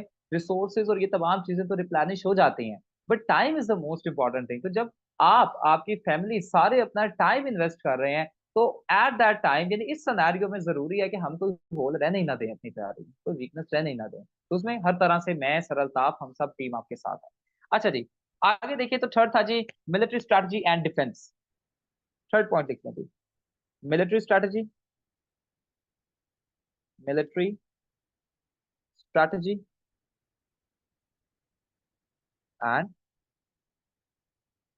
डिफेंस। जी, अच्छा जी, आगे लिखें। कोई आपको मैं बता चुका हूं कि फ्रांस की मिलिट्री कैपेबिलिटीज बहुत ज्यादा एनहेंस हो रही थी, लेकिन जेम्स टू के अंडर, जेम्स टू के अंडर जितनी भी इंग्लैंड की मिलिट्री कैपेबिलिटीज थी, मिलिट्री और स्पेशली नेवल कैपेबिलिटीज, वो बहुत वीक हो गई थी, ठीक है। अब इसकी वजह से आपका यूरोप में, स्टूडेंट्स, यूरोप में जो बैलेंस ऑफ पावर था वो डिस्टर्ब हो गया था, ठीक है। तो अब जरूरी था कि देखिए, जरूरी था, देखिए अब अगर आपकी मिलिट्री कैपेबिलिटी कम हो गई है या नेवल कैपेबिलिटी कम हो गई है, तो स्टूडेंट्स इसका यह हल बिल्कुल नहीं होगा कि आप अपने मिलिट्री को स्ट्रांग बना लें या नेवल कैपेबिलिटीज को स्ट्रांग बना लें, ठीक है। ये हल है, बट ये सेकेंडरी है। मोस्ट इंपॉर्टेंट हल ये है कि इनकी जड़ों तक पहुंचा जाए कि आखिर मसला क्या है, ये कमजोर क्यों हुए, ठीक है। सो वो जब सारे मिलकर इसकी जड़ पर पहुंचे, तो ये था कि आपके जेम्स टू भाई साहब जो है ना, यही इन चीजों पर फोकस नहीं कर रहे, तो जरूरी था कि ऐसे किंग को फिर रिमूव कर दिया जाए। सो ये है जी आपका एक अनदर रीजन जो कि आप ऐड कर सकते हैं। इसमें एक और कोटेशन ऐड कर लें। कोटेशन ये है, James two, James two neglect of the navy and army left England vulnerable, creating a strategic imperative for change to ensure national security। अच्छा, इसमें ये किसकी कोटेशन है जी? ये जॉन चाइल्ड्स की है। John Childs, John Childs in his book, किताब का नाम क्या है जी? The army. अच्छा मैं कर देता हूँ। अच्छा जी, the army, James two and, मैं ये समझा भी देता हूँ, कोई मसला नहीं है। ग्लोरियस रेवोल्यूशन, ये किताब का नाम है, ठीक है। अच्छा, यहाँ पर जॉन चाइल्ड्स कहते हैं अपनी इस किताब में, कहते हैं कि जेम्स टू ने क्या किया था कि आर्मी को बड़ा निग्लेक्ट कर दिया था, स्पेशली नेवी को। और उसकी वजह से क्या हुआ कि इंग्लैंड जो है बड़ा वल्नरेबल हो गया। वल्नरेबल से मुराद है बड़ा कमजोर हो गया, ठीक है। उसकी वजह से क्या है कि देखिए इस चीज को उस टाइम पर हमें पता चल चुका था कि चेंज बड़ा जरूरी है, यानी चेंज इंश्योर करना बड़ा जरूरी है, ताकि हम अपनी नेशनल सिक्योरिटी को इंप्रूव कर सके। सो ये है जी, James two neglect of the navy and army left England vulnerable, creating a strategic imperative for change to ensure national security, ठीक है। ये आप यहाँ पर ऐड कर सकते हैं। अच्छा, अभी सिर्फ दो तीन हुए, अभी और बड़े रीजंस हैं, अभी इसके इफेक्ट्स भी हमने बताने हैं और भी बड़ी चीजें बतानी है, तो थकना नहीं है इतनी जल्दी। अच्छा जी, next student, threat of absolutism था, लिख लें। Threat of absolutism. अच्छा स्टूडेंट्स, जैसे जेम्स टू आए थे ना पावर में,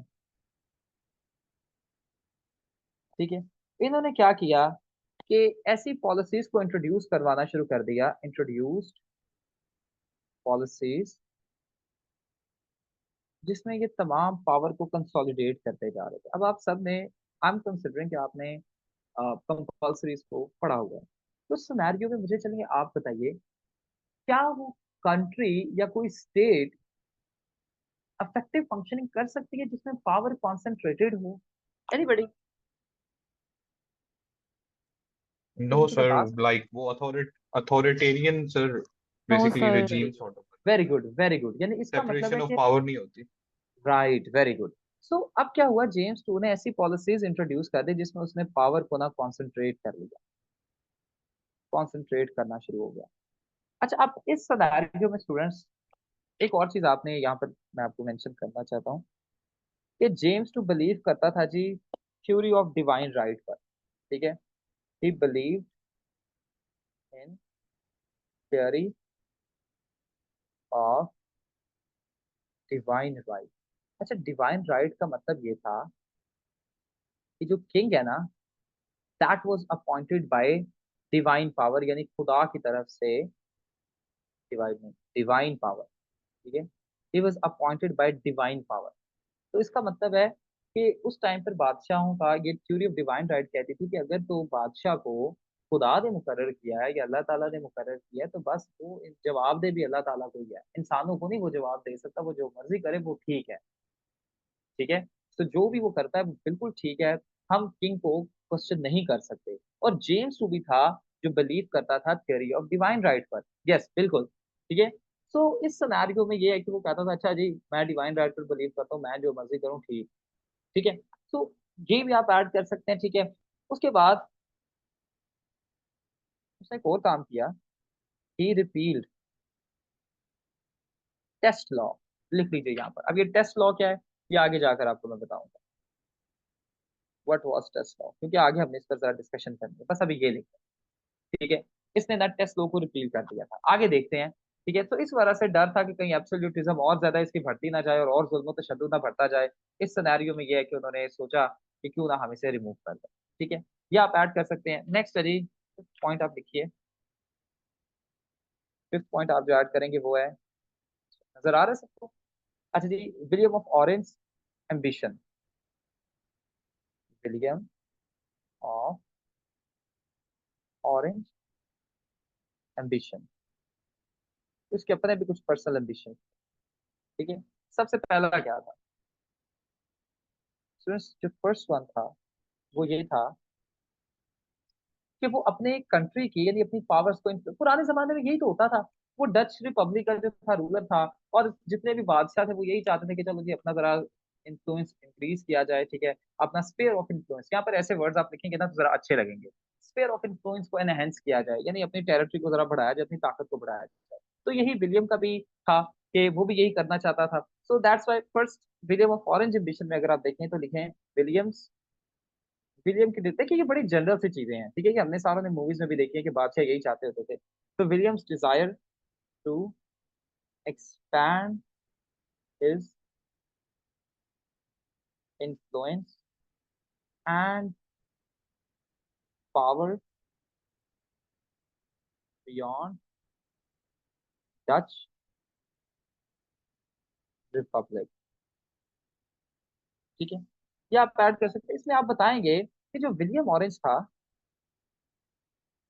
विलियम ऑरेंज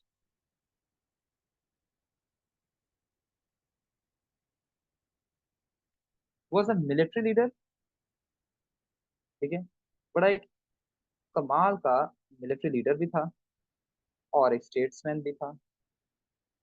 इस वजह से वो चाहता था, that's why he wanted to increase his sphere of influence, अपनी पावर को इंक्रीज करना चाहता था, स्फीयर ऑफ इन्फ्लुएंस। इस वजह से ग्लोरियस रेवोल्यूशन को उसने जरा पुश किया, और जैसे ही ग्लोरियस रेवोल्यूशन में उसे इनविटेशन मिला उसने कहा जी 24 मिला, ठीक है। सो दैट्स व्हाई आप ये ऐड कर सकते हैं, ठीक है। नेक्स्ट देख लेते हैं स्टूडेंट्स। नेक्स्ट है जी कुछ इकोनॉमिक कॉजेज, ये हमने फर्स्ट में ये लिखा था। अब आते हैं जी economic causes of glorious revolution, लिख लीजिए। Economic causes of glorious revolution. अच्छा, इकोनॉमिक कॉजेज में बड़े इजी से हैं जी। देखिए, फिर मैं पहली बात पर ही आता हूँ। अब आप सबने मुझे थोड़ा सा बताना है। अच्छा, उस टाइम पर जो ग्लोरियस रेवोल्यूशन, चलिए पहले तो मुझे ये बताइए ग्लोरियस रेवोल्यूशन हुआ कब था। मुझे ये जरा बताइए, थोड़े से क्वेश्चन आंसर सेशन करते हैं। व्हेन ग्लोरियस 1688 में रेवोल्यूशन सर। Took place. अच्छा जी, ग्लोरियस रेवोल्यूशन 1688 में, ठीक है जी, पता चल गया। Okay, very good. अच्छा, अब मुझे आपने बताना है कि ग्लोरियस रेवोल्यूशन में जो किंग था उसका नाम क्या था। Please tell me. James two sir. James two. James two. James अच्छा टू जी, जेम्स टू क्या था, प्रोटेस्टेंट था कैथोलिक था। कैथोलिक। Catholic sir. कैथोलिक। अच्छा, अब देखिए कि जनरल सी प्रॉपर्टी और जनरल जनरल सी बात यह है कि अगर वो कैथोलिक है तो वो कैथोलिक को क्या करेगा, बेनिफिट करेगा, ऐसा ही है। प्रमोट उसने ना करेगा सर। इकोनॉमिक स्फेयर में भी बिल्कुल ऐसा ही किया। ठीक है, उसने सबसे पहले जो स्टेप लिया आते ही भाई साहब ने क्या किया कि टैक्स को ना इंक्रीज कर दिया। ठीक है, लिखें जी, 2 मिनट। अच्छा, जेम्स टू ने क्या किया, आते ही भाई साहब ने कहा जी मेरे से अच्छा तो कोई इकोनॉमिस्ट है ही नहीं। तो उन्होंने क्या किया, imposed heavy taxation, heavy taxation and fiscal management. अच्छा स्टूडेंट्स, अब जब हैवी टैक्स वगैरह लगा दिया ना इसने आते ही, तो उसकी वजह से क्या हुआ कि जितने भी आपके वर्किंग फैमिलीज या एलिट्स थे, या जितने भी आपके लैंड ऑनिंग क्लासेस वगैरह थी, ठीक है, जो जमींदार फ्यूडल लॉर्ड्स वगैरह थे, अब उन्हें ज्यादा टैक्स देना पड़ता था। अब अगर ज्यादा टैक्स उन्हें देना पड़ता था तो अब आप सबने मुझे फिर से बताना है, क्या वो जॉर्ज को, किंग जेम्स को सॉरी, पसंद करेंगे या उसके अगेंस्ट होंगे। उन्हें जब ज्यादा टैक्स देना पड़ रहा है फ्यूडल लॉर्ड्स को, तो उनका क्या रिएक्शन है। डिसलाइक करें। बिल्कुल जी, लिखें जी। जो हैवी टैक्सेस इम्पोज किए गए थे उसकी वजह से क्या हुआ, सिंपल से देखें यही चीजें हैं। ठीक है, it burden burden commercial and land ऑनिंग classes. तो टैक्स आ गया ना, बर्डन आ गया, जिसकी वजह से क्या हुआ, it that resulted in resentment, यानी उसके अगेंस्ट हो गए, रिजेंटमेंट। ठीक है, अब साथ ही साथ जब उसने टैक्स इंक्रीज कर दिया, ठीक है, increase of taxation, increase in taxation. अच्छा, मैं अपने नोट्स में ना, जब ऐसे एरो का मतलब होता था इंक्रीज, ठीक है, और इसका मतलब होता था डिक्रीज, तो ये मेरा तरीका होता था नोट्स बनाने का, तो आप ऐसे कर सकते हैं। अच्छा, जब टैक्सेशन उसने इंक्रीज कर दिया, तो उसकी वजह से एक्चुअली पता है उसने क्यों किया था, तो उसके पास जरा ज्यादा पैसे आए, ठीक है, वो पावर फॉर कंसोलिडेट कर सके, क्योंकि आपको पता है कि जिसके पास ज्यादा पैसा होता है ऑब्वियसली पावर भी उसी के पास होती है। तो जब उसने टैक्सेशन इंक्रीज किए, तो that was meant to expand and consolidate power, वही चीज जो मैं आपको पहले बता चुका हूँ। ठीक है, that was meant to consolidate power, consolidate power. अच्छा, अच्छा स्टूडेंट्स, जब टैक्सेस बढ़ाई जाते हैं, ठीक है, उस टाइम पर नेशन की या एक कंट्री की ये जो नॉर्मल जो लो क्लास तबका होता है, ठीक है, या नॉर्मल जो तबका होता है, उसकी जरूरियात तो एड्रेस नहीं होती। जैसे देखिए आज पाकिस्तान पर भी टैक्सेस, बिजली के आप बिल देख लें, आईपीपीज इंडिपेंडेंट पावर प्रोड्यूसर्स की वजह से, और भी बड़े खैर फैक्टर्स हैं, लेकिन वन ऑफ द फैक्टर ये भी है, उसकी वजह से देखिए जब टैक्सेस हमारे इंक्रीज हो चुके हैं, तो हम अच्छे खुश तो नहीं है ना। तो दैट्स वाई जब उसने टैक्स इंक्रीज किया, तो इसका मतलब ये था कि वो अपनी पावर को कंसोलिडेट करे, एक्सपेंड करे, और इसका बिल्कुल ये मतलब नहीं था कि वो नेशन के जो खजाने हैं उसे बढ़ाए या इनसे उसमें जरा ज्यादा पैसे रखे। तो आप ये लिख सकते हैं कि increase in taxation was meant to consolidate power rather than addressing nations economy. ठीक है, कि नेशन की इकोनॉमी को कोई उसने फर्क नहीं था डालना, बट वो जिस अपने जेब को गर्म कर रहा था। नेक्स्ट आप यहाँ पर लिख सकते हैं, पेशन है जी। अब देखिए यहाँ पर क्यों कोटेशन ज्यादा लिखवाई जा रही है, या मैं क्यों आपको अब देखिए, हिस्ट्री है स्टूडेंट्स की, ये कोई करंट अफेयर्स नहीं है जिसमें आप रिपोर्ट्स ऐड करेंगे या कुछ ऐसा ऐड करेंगे, ठीक है, दैट्स वाई। अच्छा ठीक, यहाँ पर लिख लीजिए James fiscal policy, James fiscal policy was deeply unpopular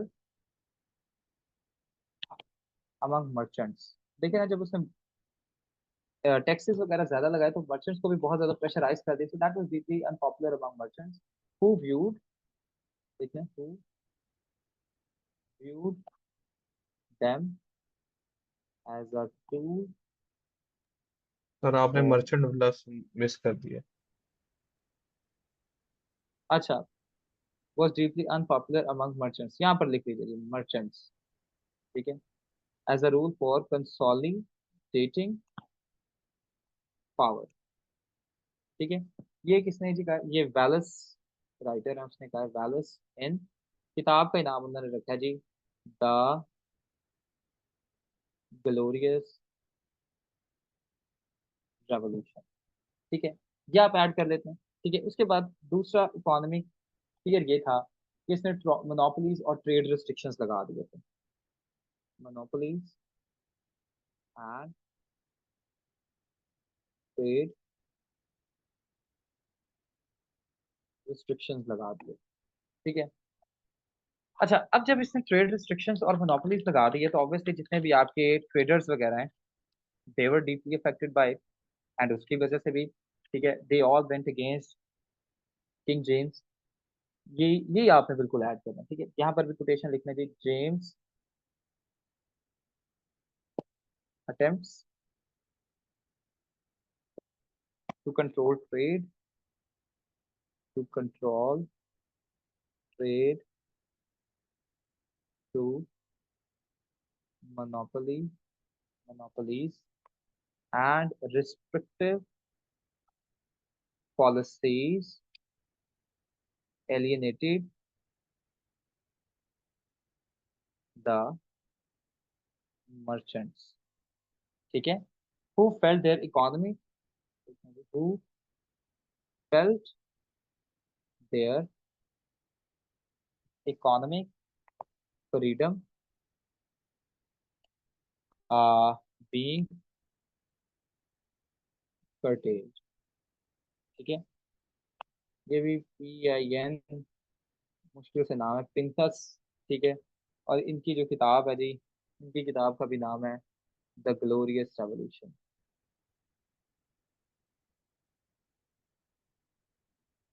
ठीक है। उसके बाद है जी, एक और फैक्टर लिख लीजिए, आपकी इनकी नेवल पावर भी डिक्लाइन हो गई थी, ठीक है, लिखें जी, थर्ड फैक्टर है डिक्लाइन इन नेवल पावर। अच्छा स्टूडेंट्स, जब नेवल पावर डिक्लाइन हो जाएगी तो मुझे आपने एक चीज बतानी है, ट्रेड कहाँ से होती है, चलिए, ट्रेड कहाँ से की जाती है। सर शिप्स के थ्रू। वेरी गुड, ठीक है।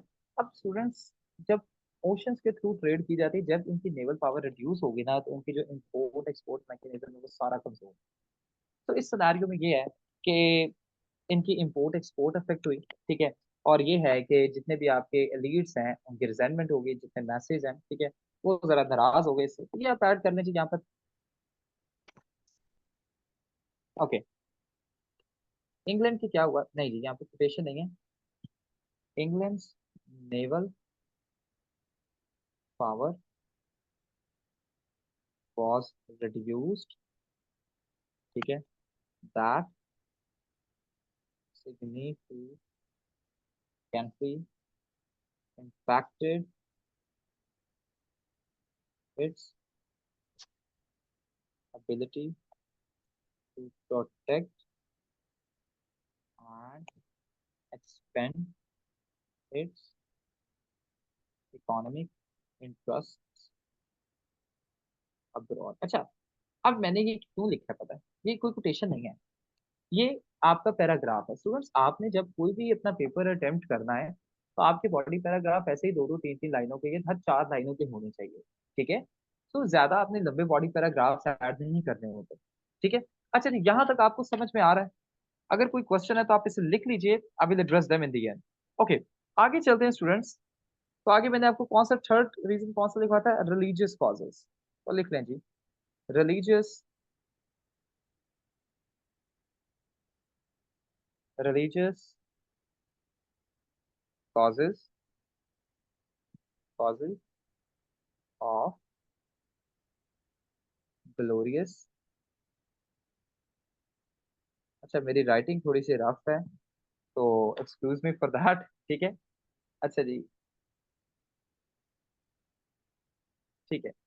अच्छा, आगे देखिए, तो रिलीजियस कॉजेज में सबसे पहला, चलें मैं फिर से आपसे पूछता हूँ स्टूडेंट्स, मुझे बताइएगा कि ग्लोरियस रेवोल्यूशन में जो किंग था उसका नाम नहीं पूछूंगा, बस मुझे ये बताना हिंदू था, मुस्लिम था, कौन था?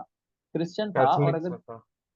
कैथोलिक था? अच्छा, कैथोलिक किस जो एक रिलीजन है उसका फिरका है? कैथोलिक, क्रिश्चियनिटी से। यस, यस, ये चीज आपने याद रखनी है। ठीक है, कि कैथोलिक्स बजाते खुद कुछ ना बच्चे समझते हैं कि कैथोलिक शायद कोई रिलीजन है। कैथोलिकिज्म कोई रिलीजन नहीं है। ठीक है। क्रिश्चियनिटी में जैसे शिया और सुन्नी होते हैं ना, ठीक है, दो बड़े जो सेक्ट हैं, बिल्कुल इसी तरह क्रिश्चियनिटी में दो बड़े सेक्ट हैं। एक है कैथोलिक्स, ठीक है, और दूसरे हैं जी प्रोटेस्टेंट्स। ठीक है। सो इसके बारे में भी कभी डिस्कस करेंगे डिटेल में कि ये क्या माजरा था सारा। तो right now will not go into that, right now बस हम यही चीजें देखेंगे। अच्छा जी, रिलीजियस कॉजेज में सबसे पहला, ठीक है, क्या था जी? Efforts to promote Catholicism. Efforts to promote Catholicism, Catholicism को कहा जाता है। ठीक है, कैथोलिसिज्म कह लें, कैथोलिकिज्म कह लें, दोनों। कैथोलिसिज्म, इसमें स्टूडेंट्स क्या हुआ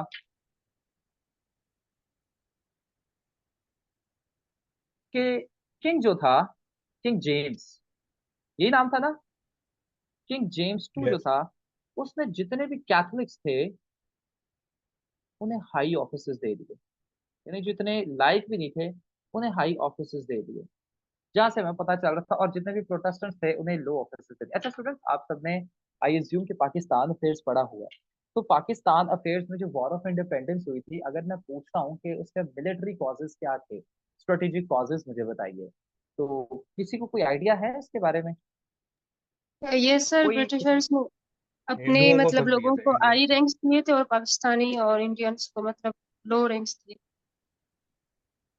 ये कौन सब बता रहा कौन है? दिहाना, वेरी गुड दिहाना, बिल्कुल। अच्छा, बिल्कुल ऐसा ही था। एक कॉजेज, बहुत से कॉजेज में से एक ये भी था कि ब्रिटिशर्स ने क्या किया था कि जितने भी उनके ऑफिशियल्स थे उन्हें बड़े हाई रैंक दे दिए। और जितने भी इंडियन ऑफिशियल, अब इंडियन से मुराद मुस्लिम और हिंदू दोनों ही हैं, ठीक है, जो इंडियन ऑफिशियल्स थे उन्हें बड़े लो रैंक दे दिए, यानी जो मेजर जनरल उन्हें चौकीदार रखा। अब खुद ही आप देखिए। तो इस सिनारियो में उन्होंने भी देखिए, जब जब ऐसा होता है हिस्ट्री में, तब तक हमेशा रिबेल होता है। बिल्कुल इसी सिनेरियो में आ, अभी जो ये जो ग्लोरियस रेवोल्यूशन था उसमें भी ऐसा ही हुआ। जो प्रोटेस्टेंट थे उन्हें लो रैंक्स दे दिए गए और कैथलिक्स को बादशाह साहब ने आके बहुत हाई रैंक दे दिए। जिसकी वजह से क्या हुआ कि लोगों में एक रिजेंटमेंट पैदा होना शुरू हो गई। ठीक है, तो ये आप ऐड कर सकते हैं। उसके बाद सेकंड लिखिए जी। सेकंड था डेक्लरेशन ऑफ इंडल्जेंस। ठीक है, डेक्लरेशन डेक्लरेशन ऑफ इंडल्जेंस। अच्छा स्टूडेंट्स, डिक्लेरेशन ऑफ इंडल्जेंस में क्या होता है कि बादशाह साहब जो होते हैं, ठीक है, किंग ने जितने भी लॉज बनाए गए थे, laws made to limit Catholicism, Catholicism, उन लॉज को क्या कर दिया? सस्पेंड कर दिया। एक्चुअली स्टूडेंट्स, आप में से शायद मेरी ट्रीटी ऑफ वेस्टफेलिया वाली क्लास भी आप में से लोगों ने अटेंड की होगी। तो ट्रीटी ऑफ वेस्टफेलिया से पहले भी आपको पता है 30 ईयर वॉर हुई थी। ठीक है, कैथलिक्स और प्रोटेस्टेंट्स के दरमियान में। कैथलिक्स और प्रोटेस्टेंट्स ना बड़ा लड़ते थे आपस में। ठीक है, और कैथलिक्स, एक्चुअली कैथलिक्स के बारे में अगर मैं थोड़ा सा बताऊं, तो कैथलिक्स का थोड़ा सा सिस्टम खराब था। यानी वो जितने भी लोग थे उन्हें बाइबल नहीं थे पढ़ने देते कॉमन लोगों को। ठीक है, और 5-5 6-6 हज़ार रुपया लेके लोगों से कहते थे चलें जी आपको जन्नत की टिकट मिल गई, अब आप जन्नत। उस सिनेरियो में उनमें ना एक बंदा उठता है। तो एक टीचर था, उसका नाम था मार्टिन लूथर। और मार्टिन लूथर साहब को वो कहते हैं एक है मार्टिन लूथर किंग जूनियर, उनसे पहले एक मार्टिन लूथर थे। मार्टिन लूथर को कहते हैं कि आपने ना ये बाइबल की एक बुक पढ़ानी है, यानी कैथोलिक की हायर अथॉरिटी, तो आपने इसे पढ़े। तो मार्टिन लूथर ना बड़ा जुनूनी टाइप बंदा था, बड़ा जुनूनी बंदा। तो उसने कहा कि यार मैंने एक चीज ये इन्हें पढ़ानी है, लेकिन मैं अगर ये एक ही चीज पढ़ूंगा तो ये नाइंसाफी होती है। तो उन्होंने ना बाइबल पढ़नी शुरू की। बाइबल आपको पता है क्रिश्चियंस की होली बुक है, जैसे होली कुरान है, बिल्कुल ऐसे तो होली बाइबल है। तो स्टूडेंट्स क्या हुआ कि उस सिनेरियो में जब मार्टिन लूथर ने ये पढ़ी ना चीजें, तो उन्होंने कहा यार ये तो हमें जो बताई जाती है कैथलिक की तरफ से, ये तो टोटली गलत है।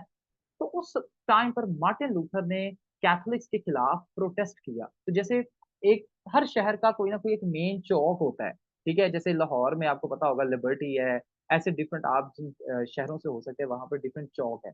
तो मार्टिन लूथर ने क्या किया, कैथलिक्स पर ना सही तनकीद की और एक बोर्ड लिखकर लगा दिया। ये रिकॉर्ड हो रहा है, ये रिकॉर्ड हो रहा है, ये रिकॉर्ड हो रहा है। तो मार्टिन लूथर ने एक बोर्ड लिख के लगा दिया कैथलिक्स के सारे इश्यूज, ठीक है, और एक बोर्ड लिख के लगा दिया जिस कैथलिक ने मेरे साथ डिबेट करनी है आ जाए।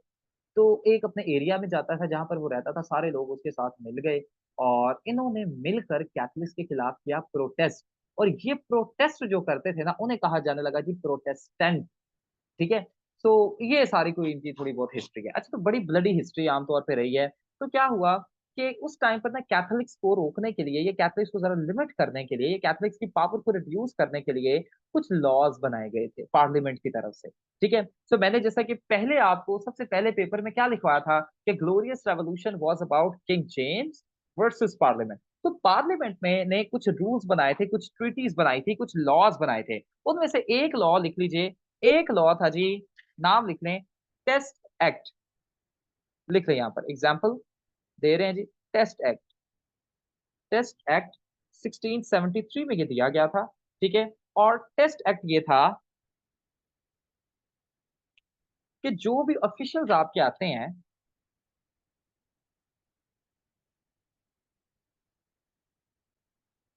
ठीक है, ऑफिशियल्स को ये ओथ लेनी होगी कि वो पार्लियामेंट के साथ वफादार हैं, ठीक है। एलिजियंस है उनकी, एलिजियंस है जी टूवर्ड्स पार्लियामेंट, ठीक है। ताकि कोई भी कैथलिक्स के लिए फायदा ना, यानी कैथलिक्स को सिर्फ फायदा ना दे, ठीक है, वो पार्लियामेंट के साथ वफादार है। तो किंग जेम्स भाई साहब जैसे ही आए हैं, उन्होंने आकर क्या किया, उन्होंने ये टेस्ट एक्ट को रद्द कर दिया। अब ये डायरेक्ट चैलेंज था पार्लियामेंट की अथॉरिटी। मेरी बात समझ रहे हैं, ठीक है। So that was a direct threat, direct challenge to parliamentary authority. तो ये आप लिख सकते हैं कि डेक्लेरेशन ऑफ, ये डेक्लेरेशन ऑफ इंटेलिजेंस जो इन्होंने डेक्लेरेशन एक दी, और उसमें जितने भी लॉज थे कैथलिक्स को लिमिट करने के लिए जो बनाए गए थे, उन्हें खत्म कर दिया, ठीक है। अच्छा, इसके बाद और जो जो इनके अगेंस्ट यहाँ पर डेक्लेरेशन ऑफ इंटेलिजेंस में गया है, उसे उन्होंने कत्ल कर दिया बादशाह ने। तो ये आप ऐड कर सकते हैं। उसके बाद अजी किंग साहब ने क्या किया, he maintained a standing army, maintained a standing army, यानी हर वक्त एक्टिव रहने वाली आर्मी।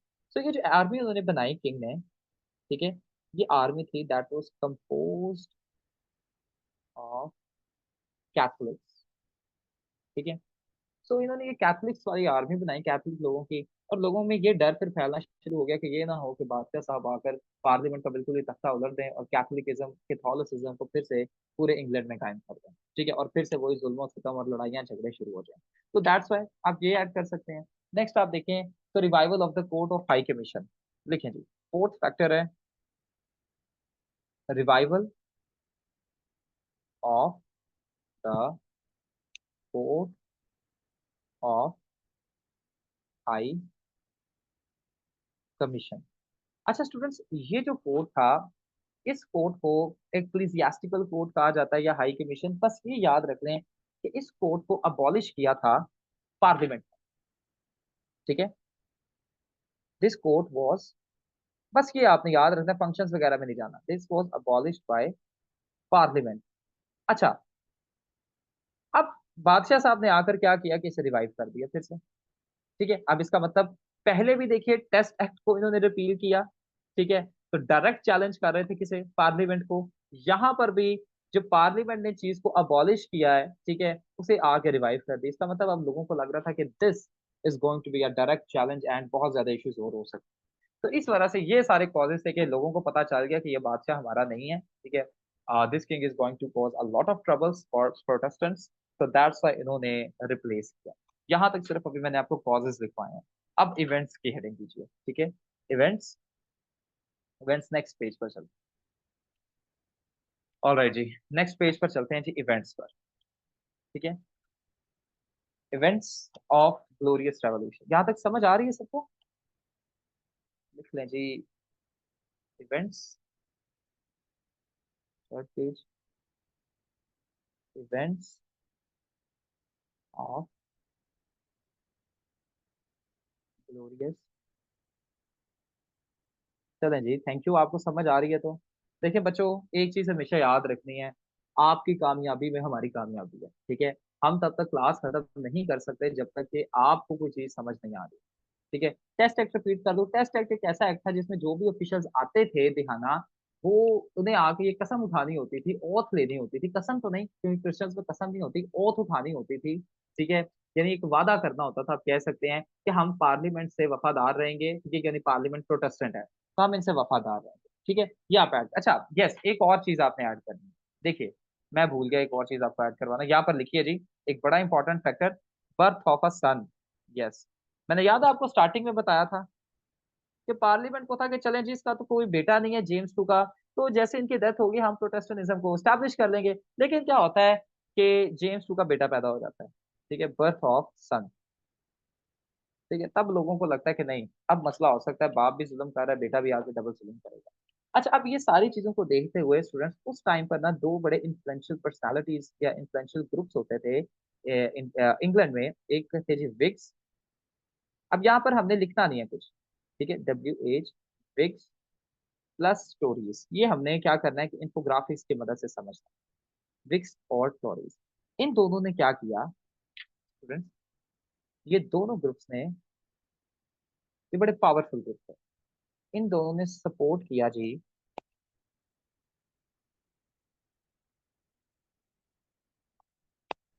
किसे सपोर्ट किया, दे सपोर्टेड,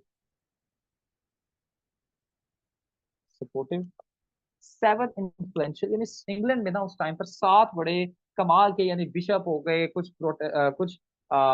वो थे, पॉलिटिशियंस थे, यानी वो सात जो पर्सनालिटीज थी बड़ी इन्फ्लुएंशियल थी, बड़ी हाईली रिस्पेक्टेड थी, और उन सात पर्सनालिटीज को कहा जाता था द सेवन इमोर्टल्स, ठीक है। उन्हें इन्होंने सपोर्ट किया, ठीक है। सो विग्स और टोरीज ने क्या किया, हाथ मिलाया, ठीक है। ये एक दूसरे के अगेंस्ट थे, लेकिन इन्होंने क्या किया, इन्होंने कहा चले हम अपने डिफरेंसेस को साइड पर रखते हैं, क्योंकि किंग बड़ी तबाही कर रहा है, तो क्यों ना हम पहले एक दूसरे को सपोर्ट करें, और मिलकर इन्होंने सपोर्ट किया सेवन इन्फ्लुएंशियल इंग्लिश नॉवेल्स को, इंग्लिश नॉवेल्स, ठीक है। इन्हें प्यार से कहते थे जी the immortal seven, the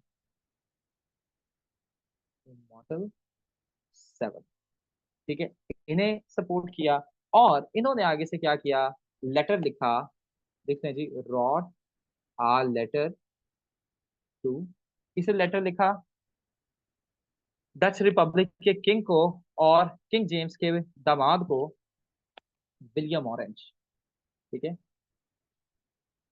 William Orange and Queen Mary, इन्हें लेटर लिखा, और लेटर में ये क्या कहते हैं जी, अब वो भी लिख देगा। लेटर में ये कहते हैं, they wrote, they wrote the immortal seven, Mariam the immortal seven, क्या लिखते हैं जी, we invite William prince of Orange to come and rescue us from the present danger, ठीक है। उसके बाद क्या होता है जी, वो आते हैं, ठीक है। नेक्स्ट है जी, विलियम एंड हिज वाइफ, ठीक है, केम विद लार्ज आर्मी, ठीक है, ये आते हैं जी इन नवंबर, नवंबर में आते हैं। जेम्स टू को पता चल जाता है कि अब मेरी खैर नहीं है, अब मुझे अच्छी मार पड़नी है। तो जेम्स टू भाई साहब क्या करते हैं, इससे पहले कि जेम्स टू को मारा जाता या पकड़ा जाता और कोई बैटल होती, बड़ी ब्लडी बैटल होती, तो वो क्या करते हैं, वो पहले ही डर के भाग जाते हैं। ठीक है, तो James to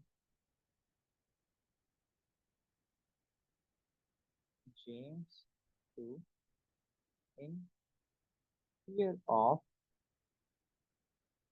defeat fled, or that was this marked this marked the end of glorious this marked the end of his despotic rule, and that was in its entirety, students, the sir glorious clear of के बाद बताइएगा please.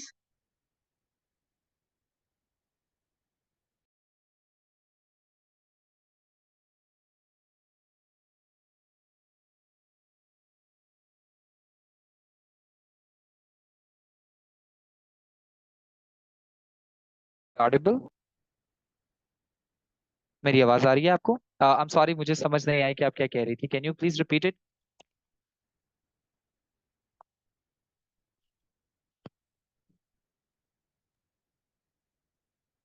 ठीक है, sir actually ये James two in fear of के बाद बताइएगा। James two along with his wife, ठीक है, came with large army, बहुत ज्यादा आर्मी के साथ आए थे। और क्या हुआ कि दे उन्होंने फाइट ही नहीं की, जो जेम्स टू थे वो डर के भाग गए थे। ठीक है, James two in fear, sorry ये लिखा है जी, James two in fear of defeat fled, भाग गए। ठीक है, ही फ्लेड, तो जस्ट ये लिखा हुआ है। ठीक है, ओके जी, यहाँ तक स्टूडेंट्स आपको कोई कंफ्यूजन हो तो आप मुझे बताएं, बल्कि लिख लें, मैं अभी भी आपसे नहीं पूछूंगा, क्योंकि आपके अगर क्वेश्चंस मैंने एक दफा इनिशिएट किए तो बड़े फिर आपके क्वेश्चंस आ जाएंगे, that's why I will not gate ask. अरे ये जो लास्ट पेज था इसका, उसके एंड पे क्या बता रहे थे आप, वो जरा काइंडली रिपीट करते हैं। Fear of son, the birth of son, sorry the birth of son. ठीक है, यहाँ पर एंड पे आप ऐसे ये टेबल्स वगैरह बना दीजिएगा, बस आपको पूरा आपका एक फ्लो चार्ट वगैरह बन जाएगा। ठीक है, अब देखते हैं कि क्या चेंजेस आए। ठीक है, व्हाट वर द चेंजेस या इफेक्ट्स ऑफ ग्लोरियस रेवोल्यूशन। देखिए जी, what were the changes of changes brought by, I am sorry, brought by glorious revolution. अच्छा स्टूडेंट्स, इसमें सबसे पहले जो दो चीजें आए वो ये थे कि स्टूडेंट्स, ग्लोरियस रेवोल्यूशन में, ठीक है, एक तो एक्ट ऑफ सेटलमेंट दिया गया। ठीक है, दूसरा जो एक्ट मेजर दिया गया था वो था जी बिल ऑफ राइट्स। यहाँ पर लिख लीजिए, बिल ऑफ राइट्स। सर आपकी आवाज में डिस्टोर्शन हो रही है। सर डिस्टॉर्शन आ रही है आवाज में, स्पीकर से दूर हो गया। Tell me. Yes sir, right now it's better.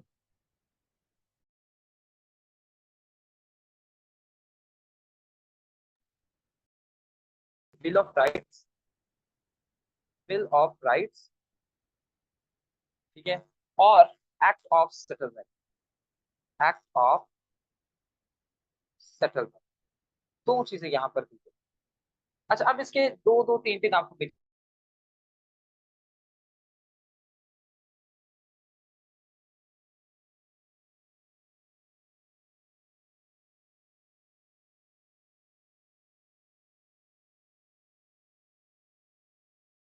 है, king can never suspend sir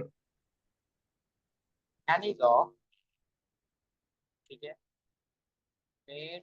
sir ये काइंडली रिपीट करते हैं, नेट आपका थोड़ा सा लैग कर रहा था। बिल ऑफ राइट और Act of settlement.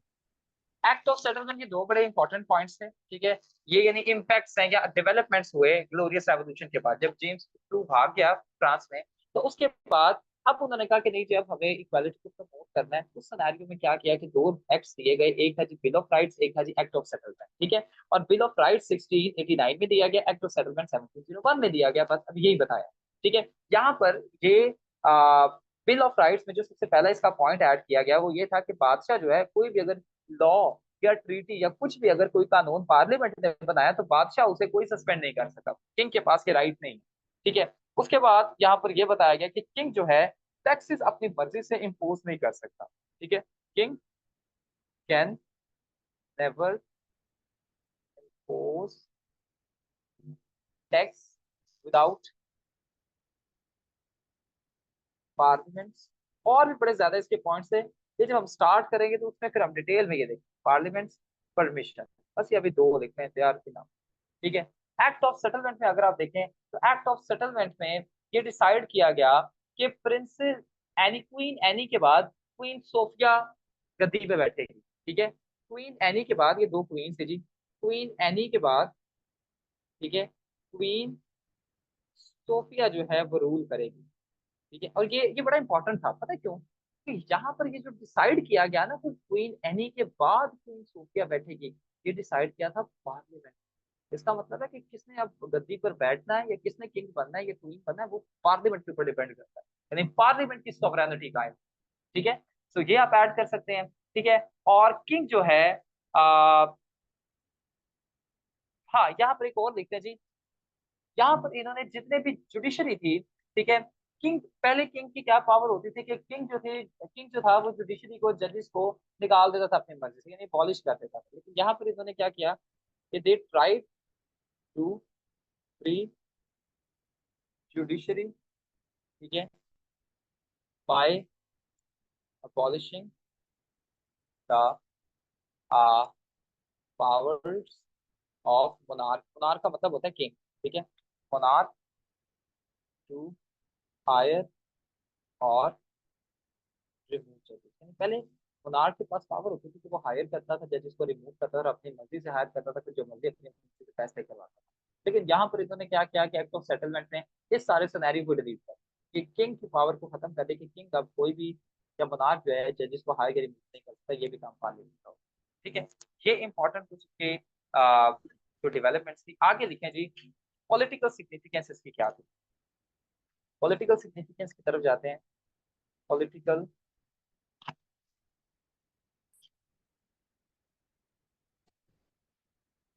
Late me no, अब मेरी स्टूडेंट्स आवाज आपको आ रही है सही से? Tell me. Yes sir. Yes sorry, sir. ठीक यस है, सर। ओके। अच्छा जी, पॉलिटिकल सिग्निफिकेंस देखें तो पॉलिटिकल सिग्निफिकेंस क्या थी। पॉलिटिकल सिग्निफिकेंस में देखें तो स्टूडेंट सबसे पहले यहाँ पर ये नहीं हुआ कि जो एक मोनार्की चल रही थी, यानी लोगों पर जुल्म सितम किया जा रहा था, वो सारी की सारी मोनार्की खत्म कर दी गई। ठीक है, तो that was officially the end of divine rule, ये लिख लीजिए जी, that was the end of divine right. ठीक है, डिवाइन राइट क्या था कि बादशाह से कोई भी सवाल नहीं कर सकते, बादशाह सिर्फ लोगों को ही जवाब दे, खुदा को ही जवाब दे सकता है, और बादशाह को रिमूव भी नहीं, किंग को रिमूव भी नहीं कर सकते। लेकिन यहाँ पर इन्होंने किंग को रिमूव भी किया एंड यहाँ पर साबित किया कि king was not answerable to just God but king was answerable to people as well. ठीक है, सो यहाँ पर इन्होंने डिवाइन राइट को खत्म कर दिया। यहाँ पर लिख लीजिए जी, बिल ऑफ राइट्स जो अभी मैंने बताया उसका एक और इंपॉर्टेंट पॉइंट, पॉइंट ये था जी, सस्पेंडिंग, कम ऑन जी, suspending of laws without the consent of parliament is illegal। कि पार्लियामेंट की मर्जी के बगैर कोई भी लॉज को सस्पेंड नहीं कर सकता, और ये किसका था जी, बिल ऑफ राइट्स में ये दिया गया। ठीक है, नेक्स्ट आप देखें तो पॉलिटिकल सिग्निफिकेंस इसकी दूसरी क्या थी, बस यही है थोड़ी सी। ठीक है, इसके बाद हम खत्म करेंगे, डिस्कशन करेंगे। अच्छा जी, पार्लियामेंट की सोवरेनिटी, जैसे अभी मैंने बताया कि क्वीन एनी के बाद डिसाइड किया कि क्वीन सोफिया जाएगी। ठीक है, पार्लियामेंट की प्रेस्टीज में इजाफा हो गया, तो यहां पर आप लिख दीजिए इस्टेब्लिश्ड पार्लियामेंट्री सोवरेनिटी, ये आप ऐड कर सकते हैं। ठीक है, थर्ड पॉइंट, प्रोटेक्शन ऑफ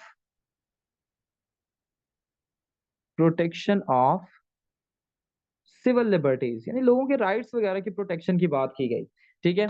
और इसमें क्या दिया गया, अभी मैंने आपको बताया बिल ऑफ राइट्स।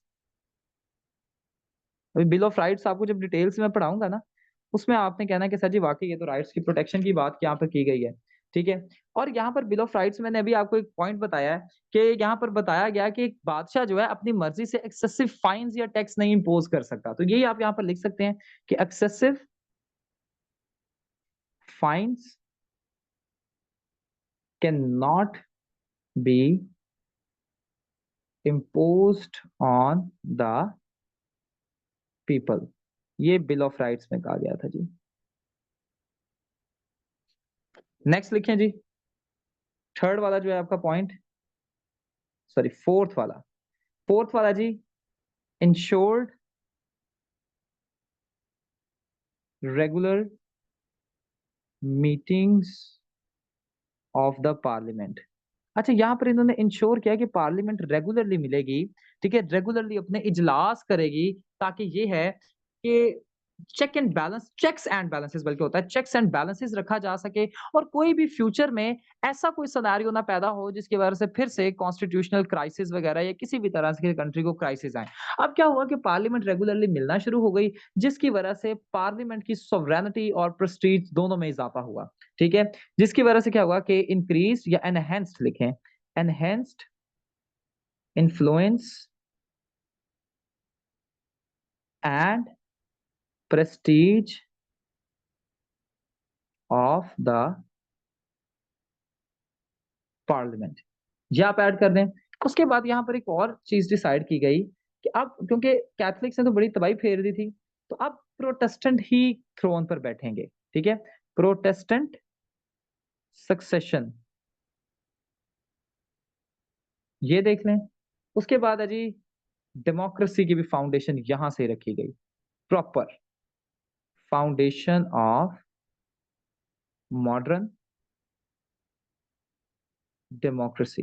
अच्छा स्टूडेंट्स, मुझे एक बात तो बताइएगा, डेमोक्रेसी में लोगों को राइट्स दिए जाते हैं? Tell me please. Yes sir. Yes sir. क्या ग्लोरियस रेवोल्यूशन में भी यही बात नहीं की गई, एम्फेसाइज यस किया सर। गया, एम्फेसिस ऑन, किन चीजों पर एम्फेसिस किया गया, देखिएगा।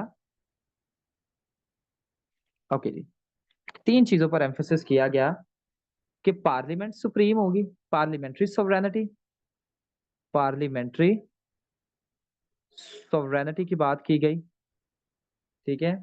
उसके बाद सिविल लिबर्टीज की बात की गई, सिविल लिबर्टीज की बात की गई, और रूल ऑफ लॉ की बात की गई। और ये तमाम चीजें डेमोक्रेसी ही तो बताती है। सो डेमोक्रेसी की बुनियाद यहाँ पर रखी गई, ठीक है। यहाँ पर एक और कोटेशन लिख लें जी, कोटेशन ये है, सर द थर्ड पॉइंट क्या रेवोल्यूशन, था? Rule of law, rule of law, rule of the law था sir. Revolution, the revolution of 1688 was a vindication of the rights of the people against the encroachment of the crown। ये जी Thomas Babington, BABIN, Babington की quotation है, थोड़ा सा ठीक है। इसको explain करें सर। अगेंस्ट द अच्छा जी, the revolution of 1688 was a vindication of the rights of people against the encroachment of the crown, ठीक है, कि 1688 के रेवोल्यूशन में ये चीज कंफर्म हो गई कि या ये चीज एक इंडिकेशन थी कि लोगों के राइट्स ज्यादा कीमती हैं क्राउन से, ठीक है। ये है जी। अब छोटे से और हमारे 2-3 पॉइंट्स रह गए हैं, बस इन्हें खत्म करते हैं। आइए जी। अच्छा जी, कॉन्स्टिट्यूशनल सिग्निफिकेंस क्या थी, लिखें जी।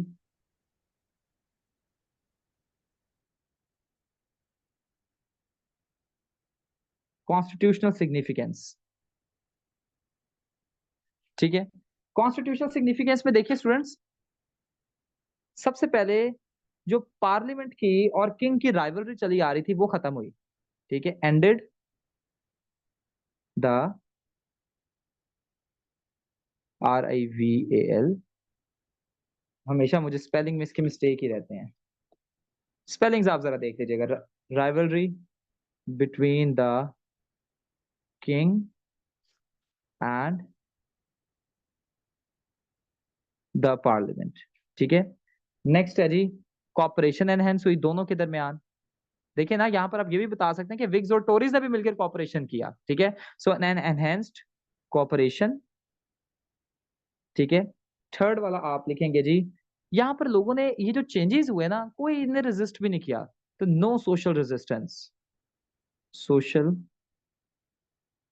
रेजिस्टेंस ये जी आप ऐड कर सकते हैं यहाँ पर चीजें, और ये हमारा थर्ड पेज था, मैं लिख देता हूँ। ठीक है, नेक्स्ट देखते हैं, बस एंड हो गया। अब रिलीजियस सिग्निफिकेंस क्या थी?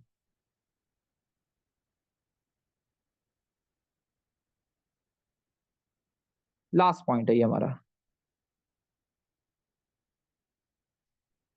स्टूडेंट्स, रिलीजियस सिग्निफिकेंस में ये नहीं था, यहाँ पर ये डिसाइड किया कि जितने भी रिलीजियस मैटर्स हैं, आप वो पोप डिसाइड नहीं करेंगे, बल्कि चर्च खुद डिसाइड करेगा। ठीक है, रिलीजियस मैटर्स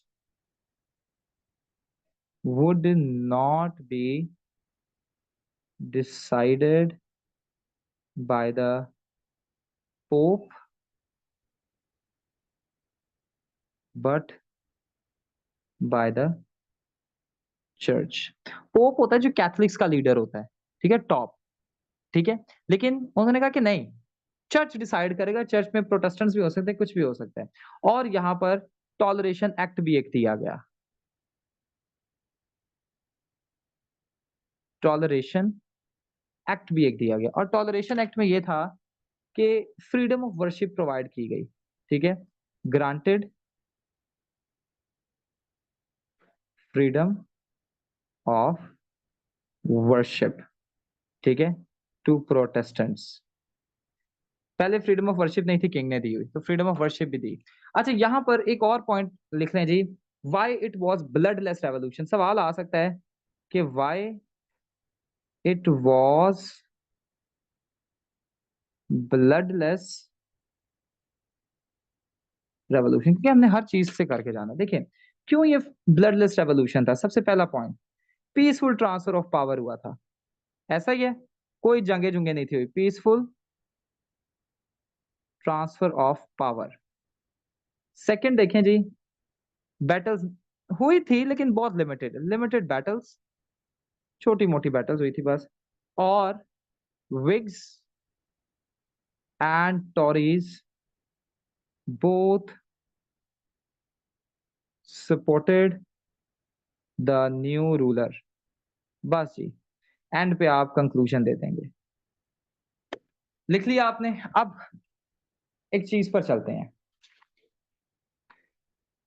स्टूडेंट्स, इसे रखते हैं साइड पर, और ये देखिएगा, ये जी ग्लोरियस रेवोल्यूशन के 3 सवाल आए हुए हैं 2019 में, 18 में और 23 में।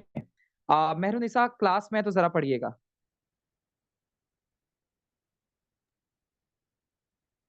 What was so glorious about glorious revolution?